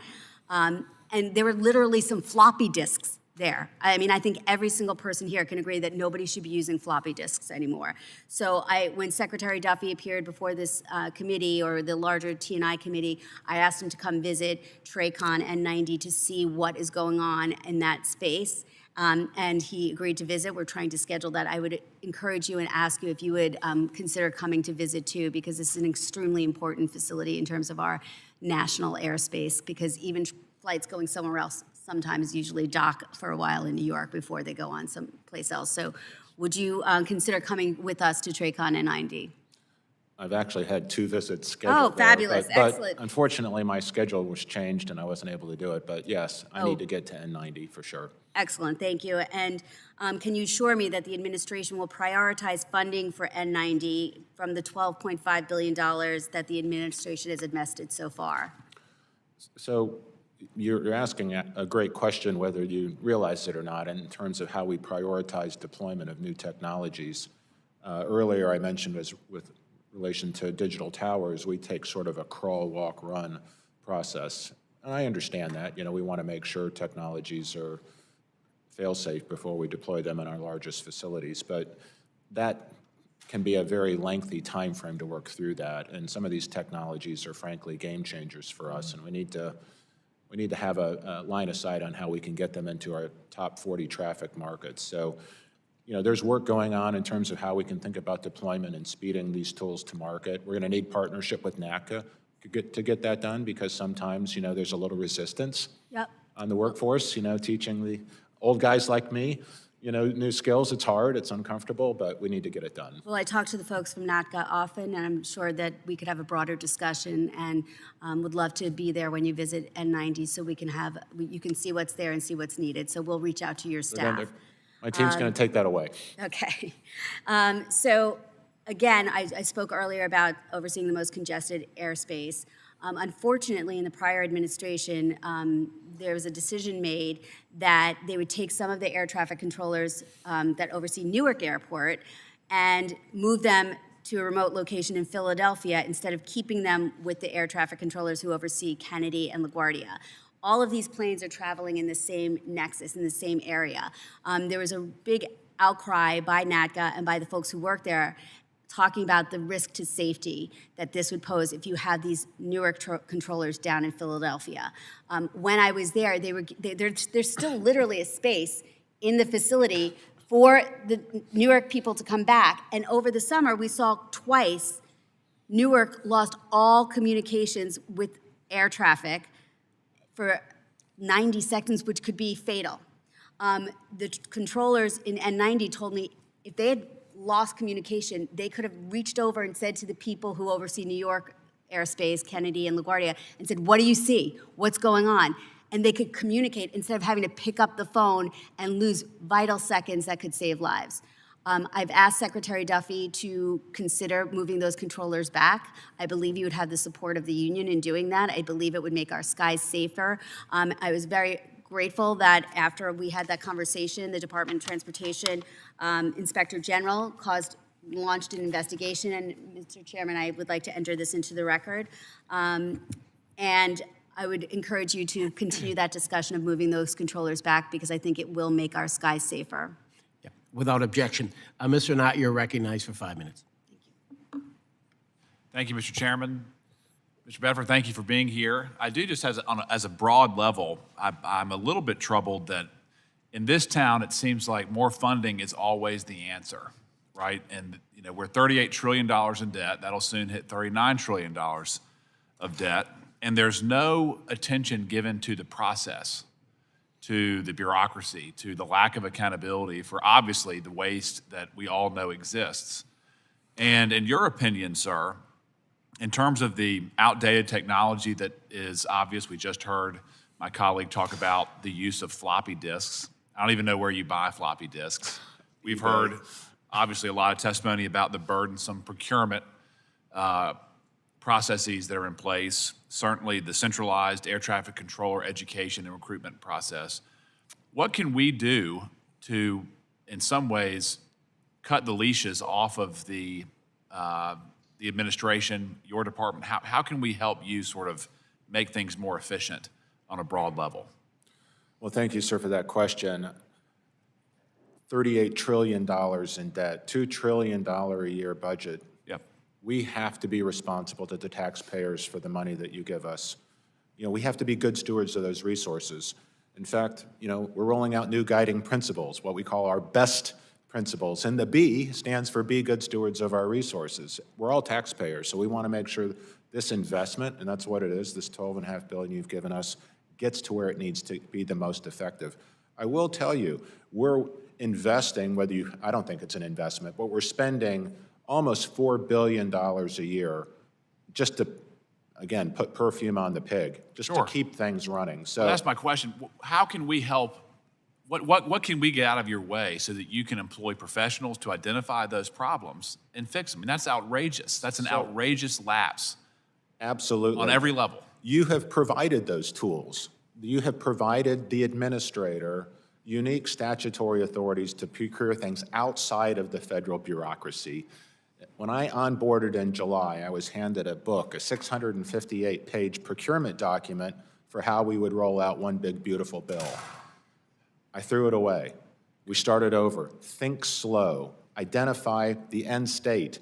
Then figure out how we're going to get from here to there. These are not normal government processes, but in industry, this is how we get stuff done quickly and we get it done on budget. And that's the program that we're running, you know, for the $12.5 billion. So I can sit here and confidently tell you the taxpayers will get an incredible return on their invested capital here. But it's not the end state we want. That next tranche of funding is going to transform, I don't use that word lightly, it will transform our national airspace and make it the envy of the world. Well, we built the envy of the world without a centralized bureaucracy. And it seems from where I sit, sir, that sort of the bureaucratic systems that were written and implemented to prevent failure have all but enshrined failure. When you're still using floppy disks, that makes everybody less safe. That makes the agency less effective. And if there's something that we can do from a legislative standpoint to give you the freedom, the flexibility, I hope you'll let us know quickly so that we can continue to work together. Again, sir, I think I have it. You just have to continue to encourage me to use it. And I promise you, we are using that authority now. It's uncomfortable for the bureaucracy. Some of them will leave. There will be turnover associated with that as we turn these processes on their head, but it's helpful. Good. And just for your knowledge, sir, I'm working with colleagues across the aisle to introduce a bill called the Aviation Supply Chain Safety and Security Digitization Act of 2025. It commissions a study so that we can go through the procurement procedures to really digitize, to remove the papering of that process. I look forward to your participation as that study is commenced, and again, I look forward to working with you. I welcome it, sir. Thank you. Thank you. Mr. Chairman, I yield back. Gentleman yields. I now recognize Ms. Norton. 5 minutes.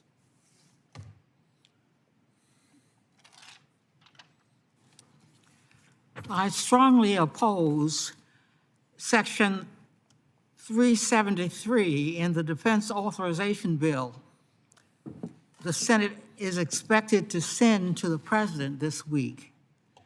This provision would allow helicopters flying in certain airspaces, including near DCA, to have their ADS-B transponders turned off. Earlier this year, I wrote a letter to the FAA demanding that all helicopters flying near DCA be required to use their transponders. I have yet to receive a response. Mr. Bedford, does the FAA support requiring all helicopters in the airspace near DCA, other than those transporting the President and the Vice President, or those in use during a national emergency, to broadcast their position using ADS-B out? Thank you for that question, madam.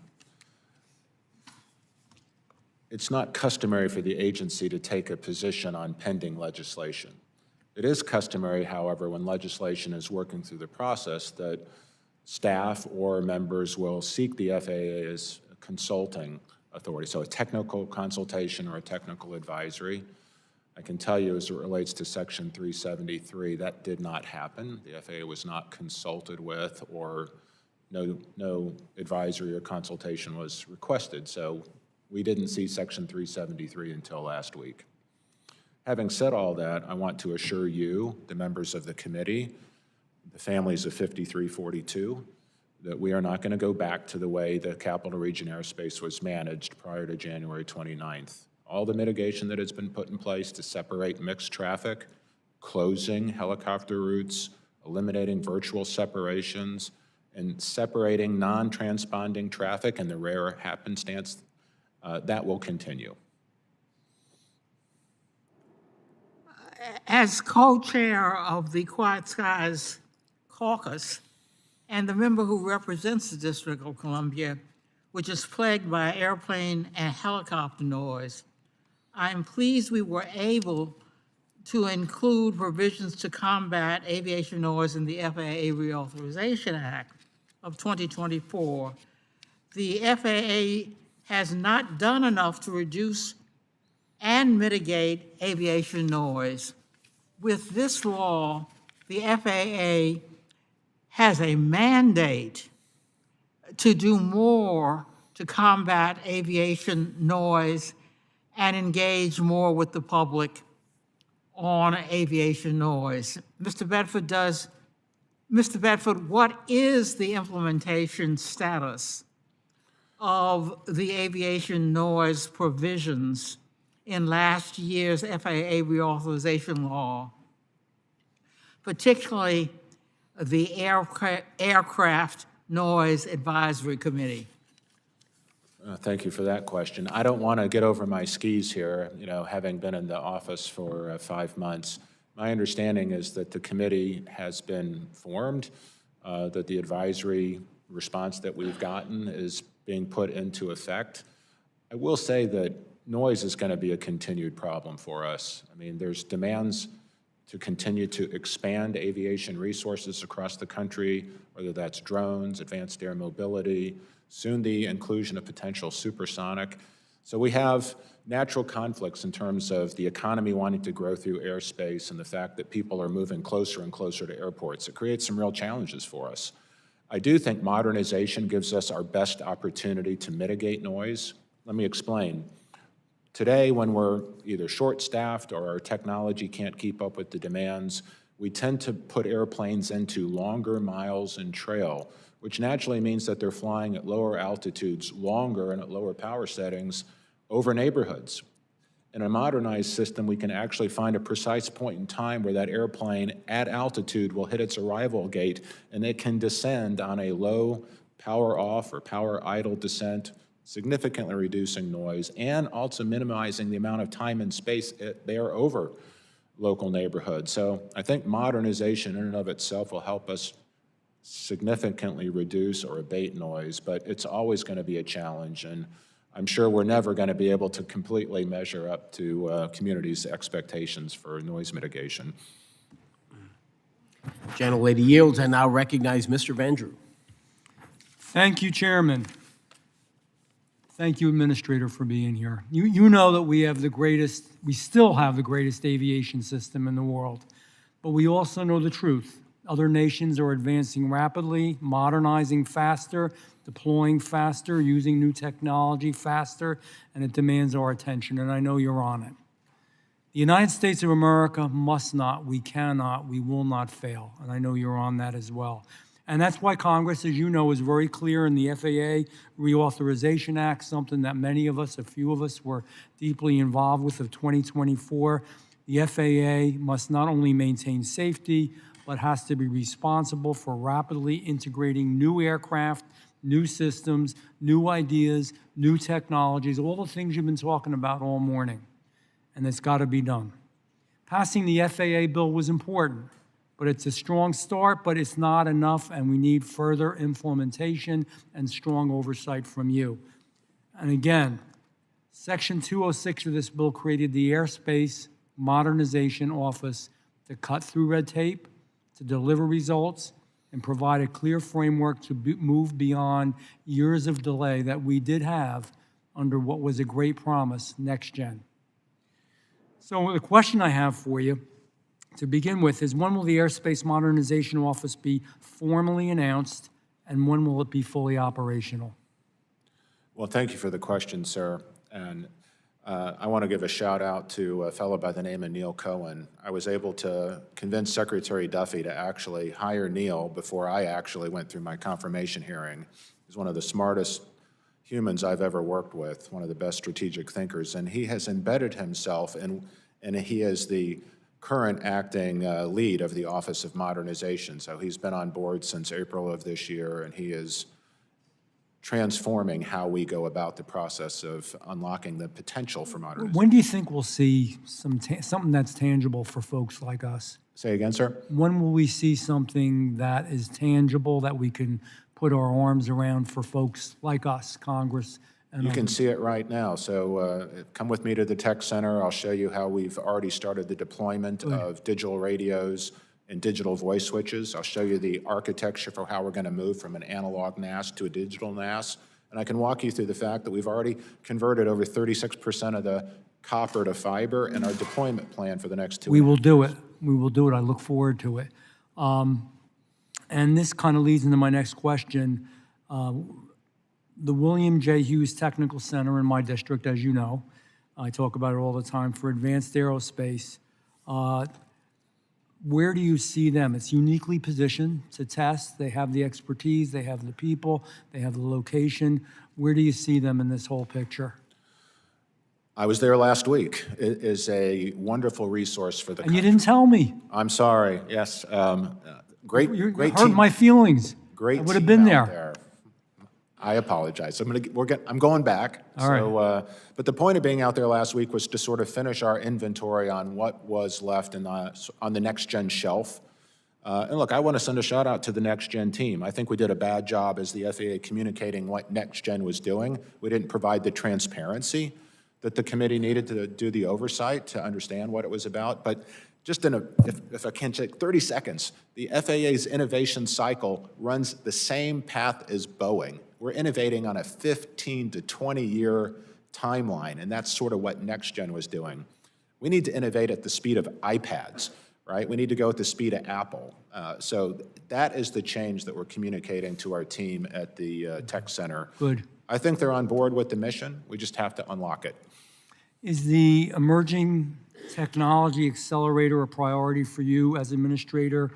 Or are you going to be working with Congress in the next budget cycle to see if this can operate at the scale in which it was intended? I apologize. I'm having too much jet engine noise in my career. No problem. Either that or I'm not speaking well. Enunciate, right? You're doing fine. Is the emergency technology accelerator a priority for you? And do you think you'll need to work with Congress in the next budget cycle on that issue? Honestly, rather than hip shoot that, I'm going to take that one back and get more conversant on it. And I'd be happy to revert back to you It's an privately. important piece as well. So I appreciate you. I wish you well. A lot of good things going on at the Tech Center. I look forward to working with you there. I've been deeply involved with that. As you know, I think it was one of the very first stops even Secretary Duffy took was I kind of elbowed him into coming in down to South Jersey and let them know that they were okay. So I It's a appreciate tremendous your work. resource. It is a tremendous resource, and I look forward to working with you. Thank you. Thank you. I yield back, Chairman. Everybody By the way, loves Chairman, Jeff. Everybody loves Jeff. That's not true. Chairman, everybody loves you. Are we going to miss the chairman or what? I mean, I Gentlemen can't believe yields, this I guy. know. He's my buddy, and he's Yeah. retiring from Congress. You're great. I recognize Mr. Garcia. Thank you, Chairman and Ranking Member, and thank you, Mr. Bedford, for being here today. From the deadly collision over DCA nearly a year ago to our air traffic controllers feeling the squeeze of the longest government shutdown in history, our national airspace system has been under considerable strain. I look forward to working with the FAA to hold our aviation community to a higher standard of safety.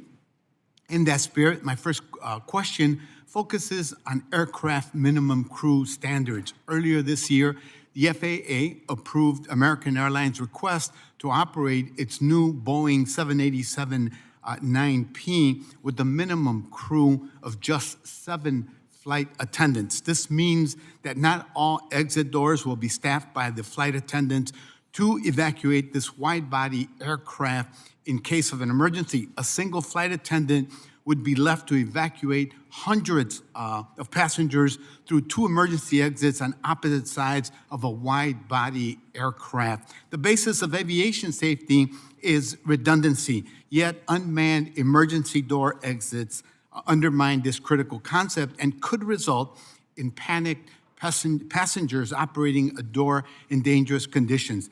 Section 365 of the FAA bill requires the FAA to reassess evacuation standards and how the FAA develops them.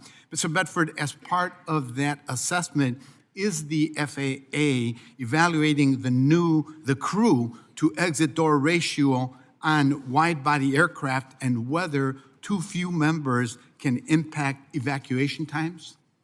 Well, thank you for your question, sir. I want to be careful because I haven't studied this issue in detail, so I don't want to misinform you or the committee. I am aware of the requirement to redesign or to address some of the deficiencies in a previous emergency evacuation study that was done. I'm aware that the National Academy of Science provided the FAA with certain elements of the study that they felt need to be corrected in order to have a better proof of concept on our emergency egress procedures. I believe the results of that study are now being incorporated into what would be another retest, if you will. I'm not exactly sure when that's going to get done, but I know the work is being done, and it's important work. We saw, certainly through the emergency issues with the American Brake fire in Denver, difficulty getting folks off the airplane. I think that's as much educating the traveling public that they need to listen to our flight attendants, the safety professionals on board, that not to take their personal effects, to have an orderly evacuation. So I think we have work to do on public education. Well, thank you for that, and I know that flight attendants and other workers are eager to continue the engagement. Next, I'd like to bring your attention to the workforce that keeps our airports running.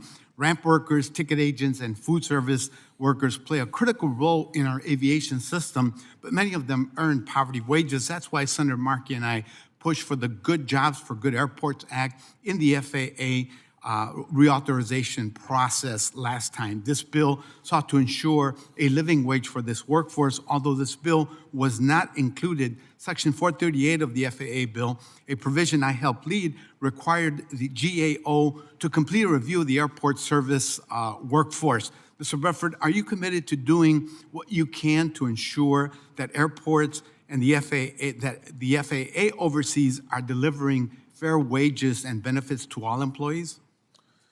Well, thank you for that question. I'll separate it into 2 responses. First of all, we are critically engaged on airport safety, critically engaged on how traffic moves around and egresses through the airport infrastructure, all things on the surface we're absolutely focused on, and making sure both our frontline team and our air traffic controllers have the appropriate tools, as well as our pilots have the appropriate tools to see traffic and avoid traffic. As it relates to the airport wage worker, of course, I support their rights to collective bargaining. I support their rights to advocate for themselves, but the FAA does not really have it's not sort of in my lane here. Thank you. I want to raise a report that was published in the New York Times where TSA is providing a list of multiple times a week to ICE of travelers who will be coming through airports. The program led to the arrest and deportation of Ani Lucia Lopez Bellosa, a 19-year-old student at Babson College. She was deported despite a court order prohibiting the federal government from moving her out of the U.S. I understand that TSA doesn't fall under your purview, but this issue does involve airport facilities, so I wanted to put it on your radar for further conversations with you. Your efforts in addressing this would be greatly appreciated.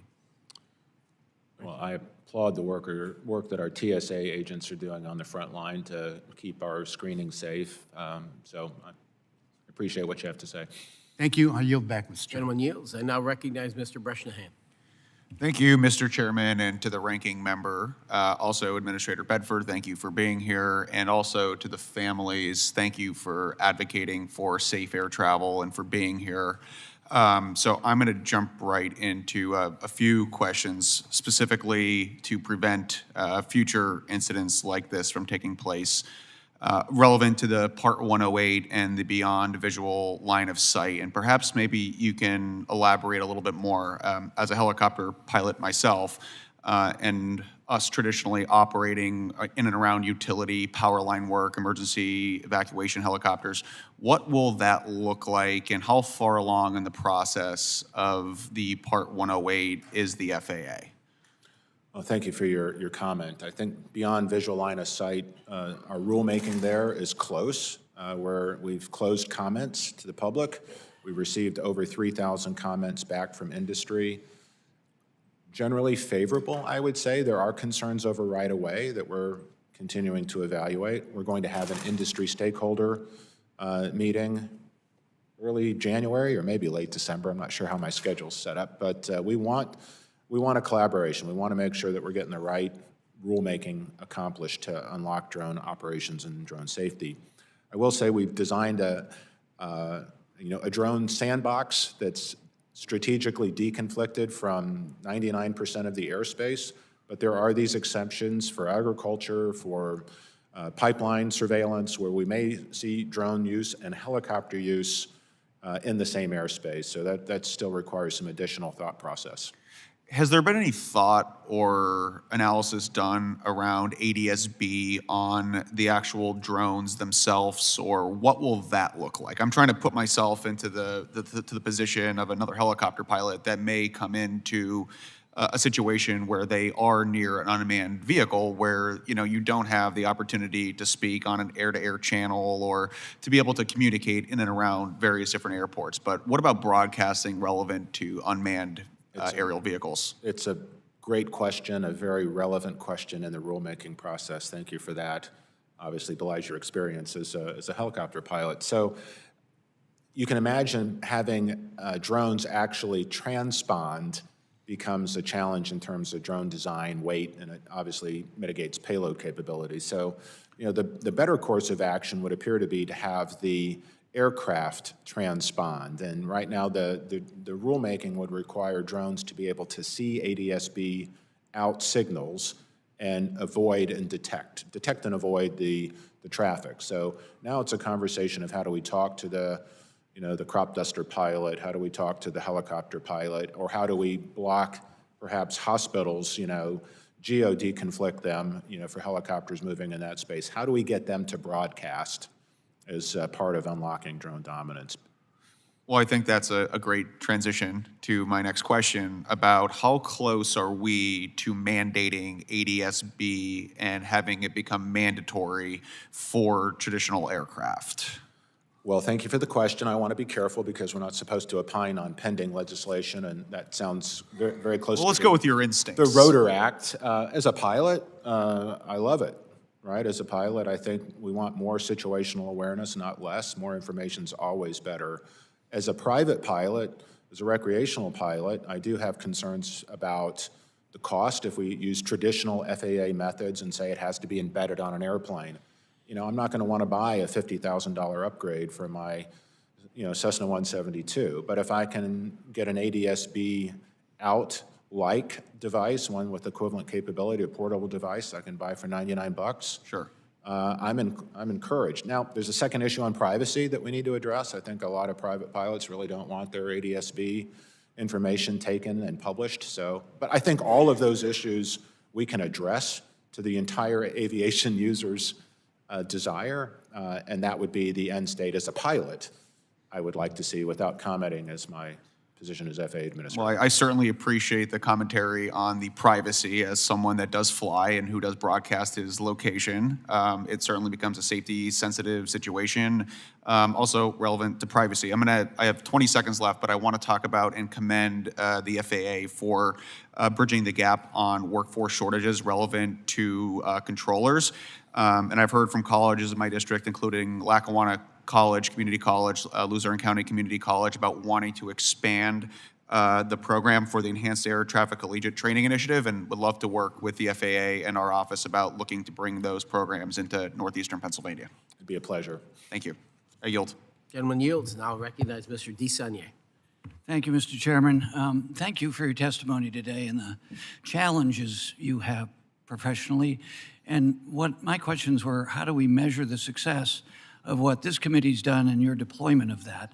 And I've heard a lot of good things here today, but also have some concerns. I entered this when there was a near miss 11 years ago at SFO, where we came 54 feet with an Air Canada flight landing on 3 loaded planes on a taxiway, and they didn't read the notice to airmen and the whole series. So the first performance standard is, how are we doing on near misses? So when we started this process and reauthorization, and what I'm looking here for is simple measurements, and then I'll have a follow-up question about how we can get into more details.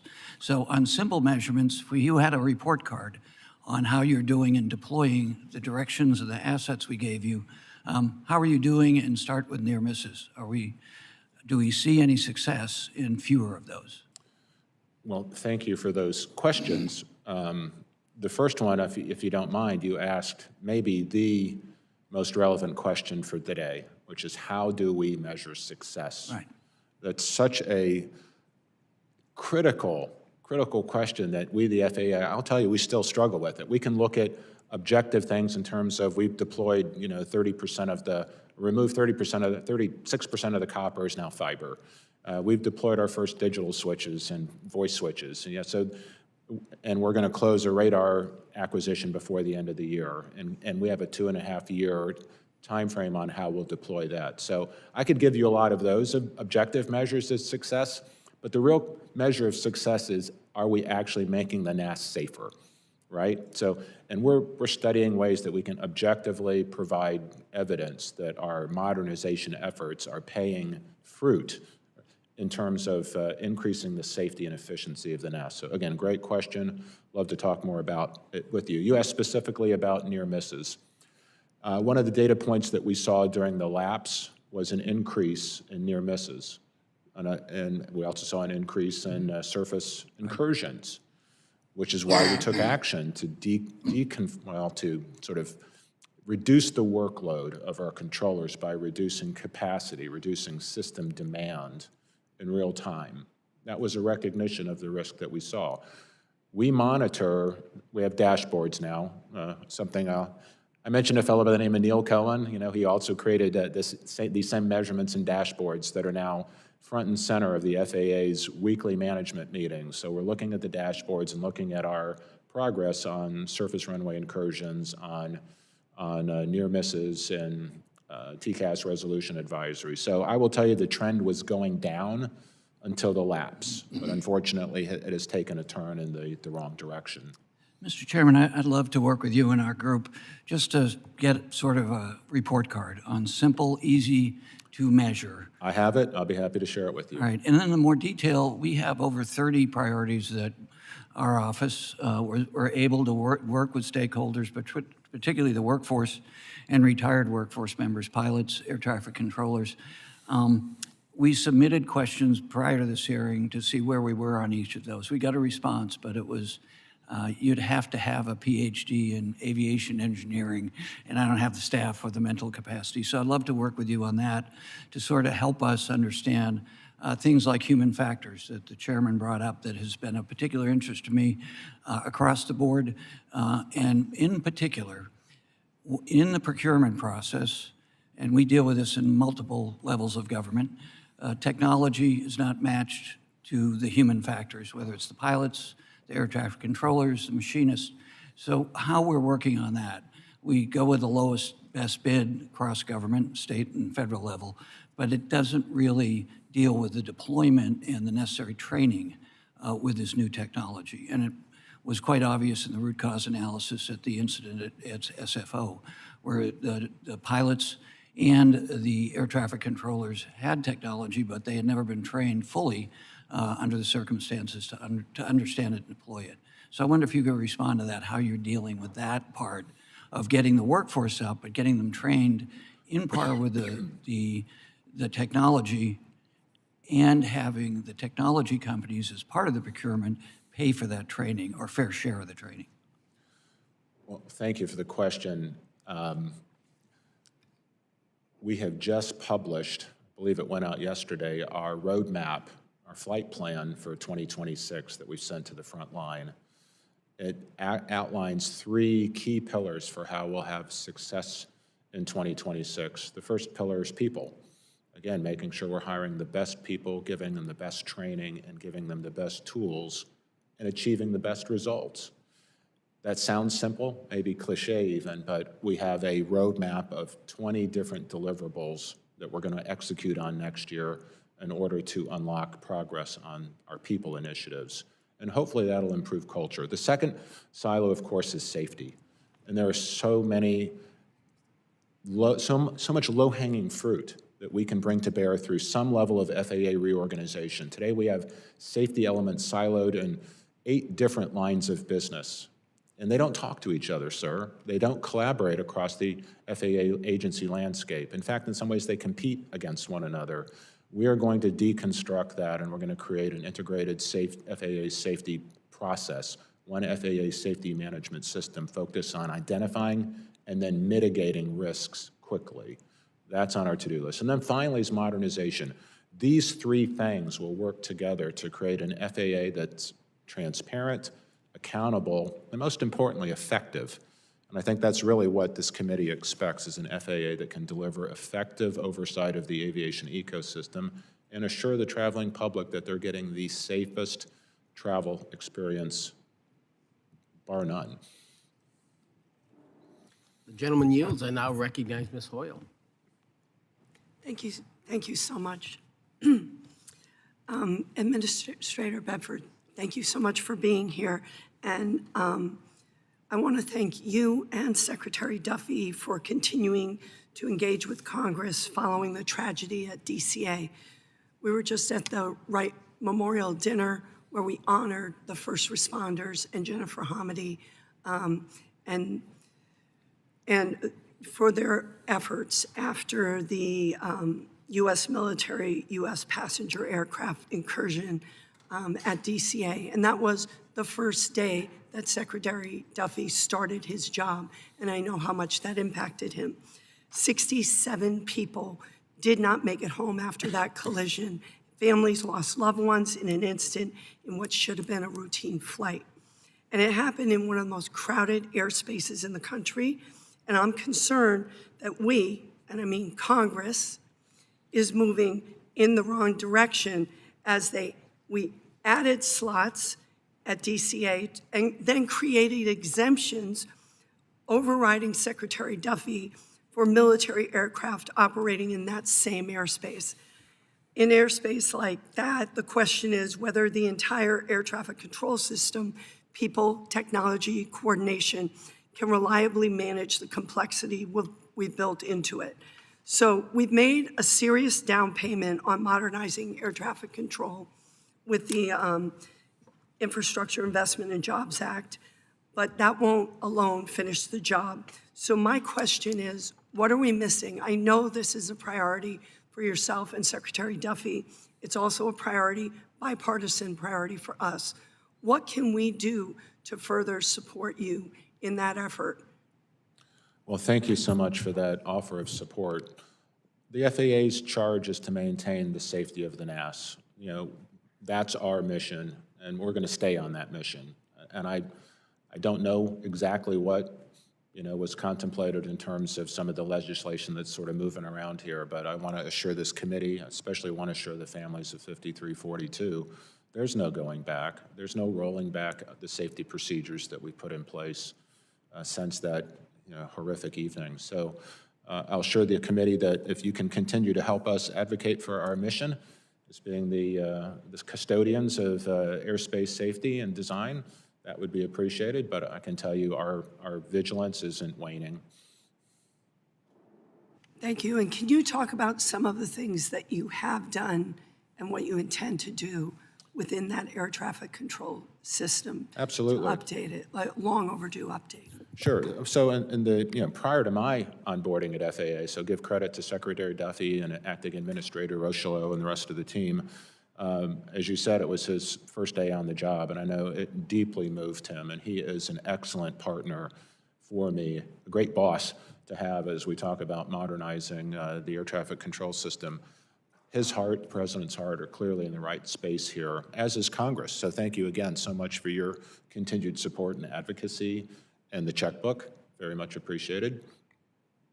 The agency quickly moved to deconflict the airspace.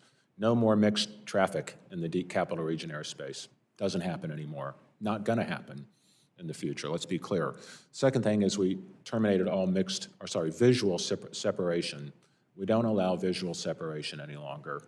And then, of course, we've completely canceled several helicopter routes.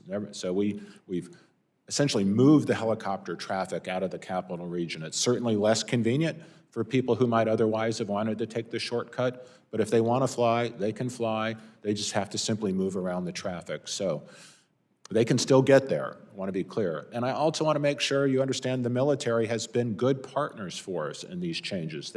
We have a memorandum of agreement with the military. They have respected that. They continue to respect it. I'm not aware of any desire to change that. But again, all of that learning has been embedded in that operating agreement. And then we took that learning and we went across the nation and we looked for places where we saw mixed-use traffic, Las Vegas. We saw some issues in the Northeast and some of our high traffic corridors, and we've implemented many of these same mitigations. And we've even found some places where we see conflicts, like in Van Nuys and Burbank, that we're working on. So again, there's tremendous safety data out there. We just have to unlock it and be proactive with it. Thank you very much. And although it might be less convenient for military helicopters to get somewhere and take them a few more minutes, it's a hell of a lot less convenient when people die because we can't get them back. So I want to thank you and Secretary Duffy for your efforts. Thank you for your support. Gentlelady yields. I now recognize Mr. Cabral. Thank you, Mr. Chair. First, I want to acknowledge the families that are here today, of those that were impacted and affected by the January 29th tragedy. I'm sorry for your loss, and I want you to know that we are committed to improving the safety of our aviation system so that we do not have another tragedy like this. Administrator Bedford, you have a tough job. Welcome. In California, communities near both major airports and growing spaceport activity are experiencing increased noise as operations expand. This is something I consistently hear from my constituents on the Central Coast. How is the FAA addressing the cumulative noise impacts from traditional aviation and commercial space launches? And does the agency believe its current noise standards adequately reflect these evolving operations? That's a really difficult question, sir, but thank you for it all the same. The cadence of space launches has increased exponentially. It took us 35 years to get to 1,000 launches. We'll do the next 1,000 launches in less than 4 years. So it's remarkable. We're seeing launch cadence now across the NAS that are multiple launches a day. It's both remarkable, and yet it creates significant demands on what we do to meet the industry's tempo for commercial space development. But it's also a fantastic time to be in aviation. We're seeing the same challenges with drones, the same challenges with advanced air mobility. And let's talk about supersonic in 2027. So the reality is, as we unlock all of these new technologies and these new innovations, which frankly for our economy are amazing, and to keep that innovation here in the United States and to develop those competencies here with our workforce, again, tremendous opportunity for economic growth. But it's always going to come at a cost of noise.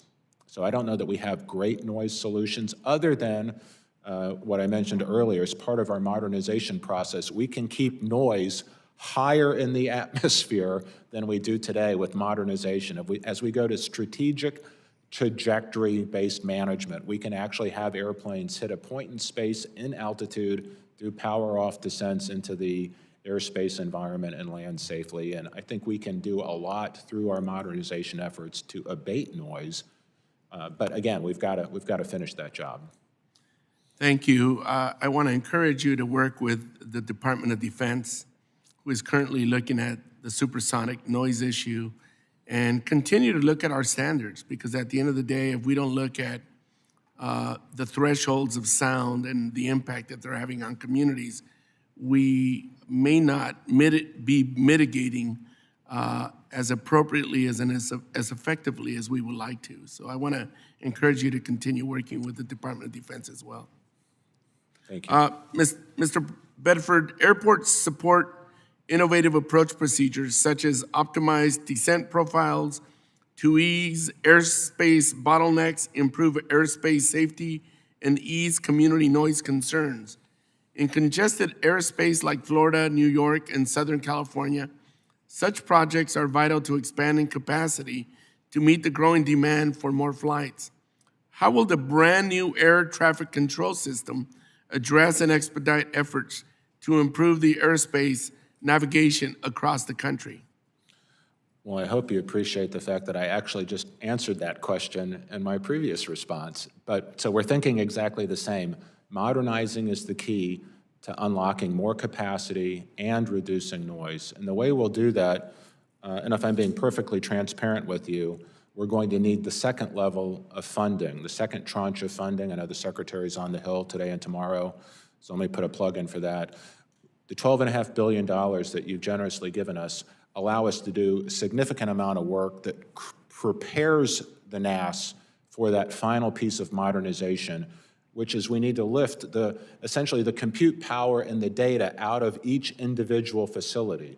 So today, all of that power resides in 350 separate facilities, and one facility can't see the data that the other facility has, requiring significant human intervention to tactically deconflict traffic. In the NAS of the future, we will lift that compute power into the cloud, along with an operating system in the cloud that presents an ability to manage traffic strategically versus tactically, and that's what will unlock the ability to do trajectory-based management and those power-off descents that you mentioned in your question. Thank you. Mr. Chair, since I'm the last one, may I indulge, can I get an extra 30 seconds, please? Yes, sir, go ahead.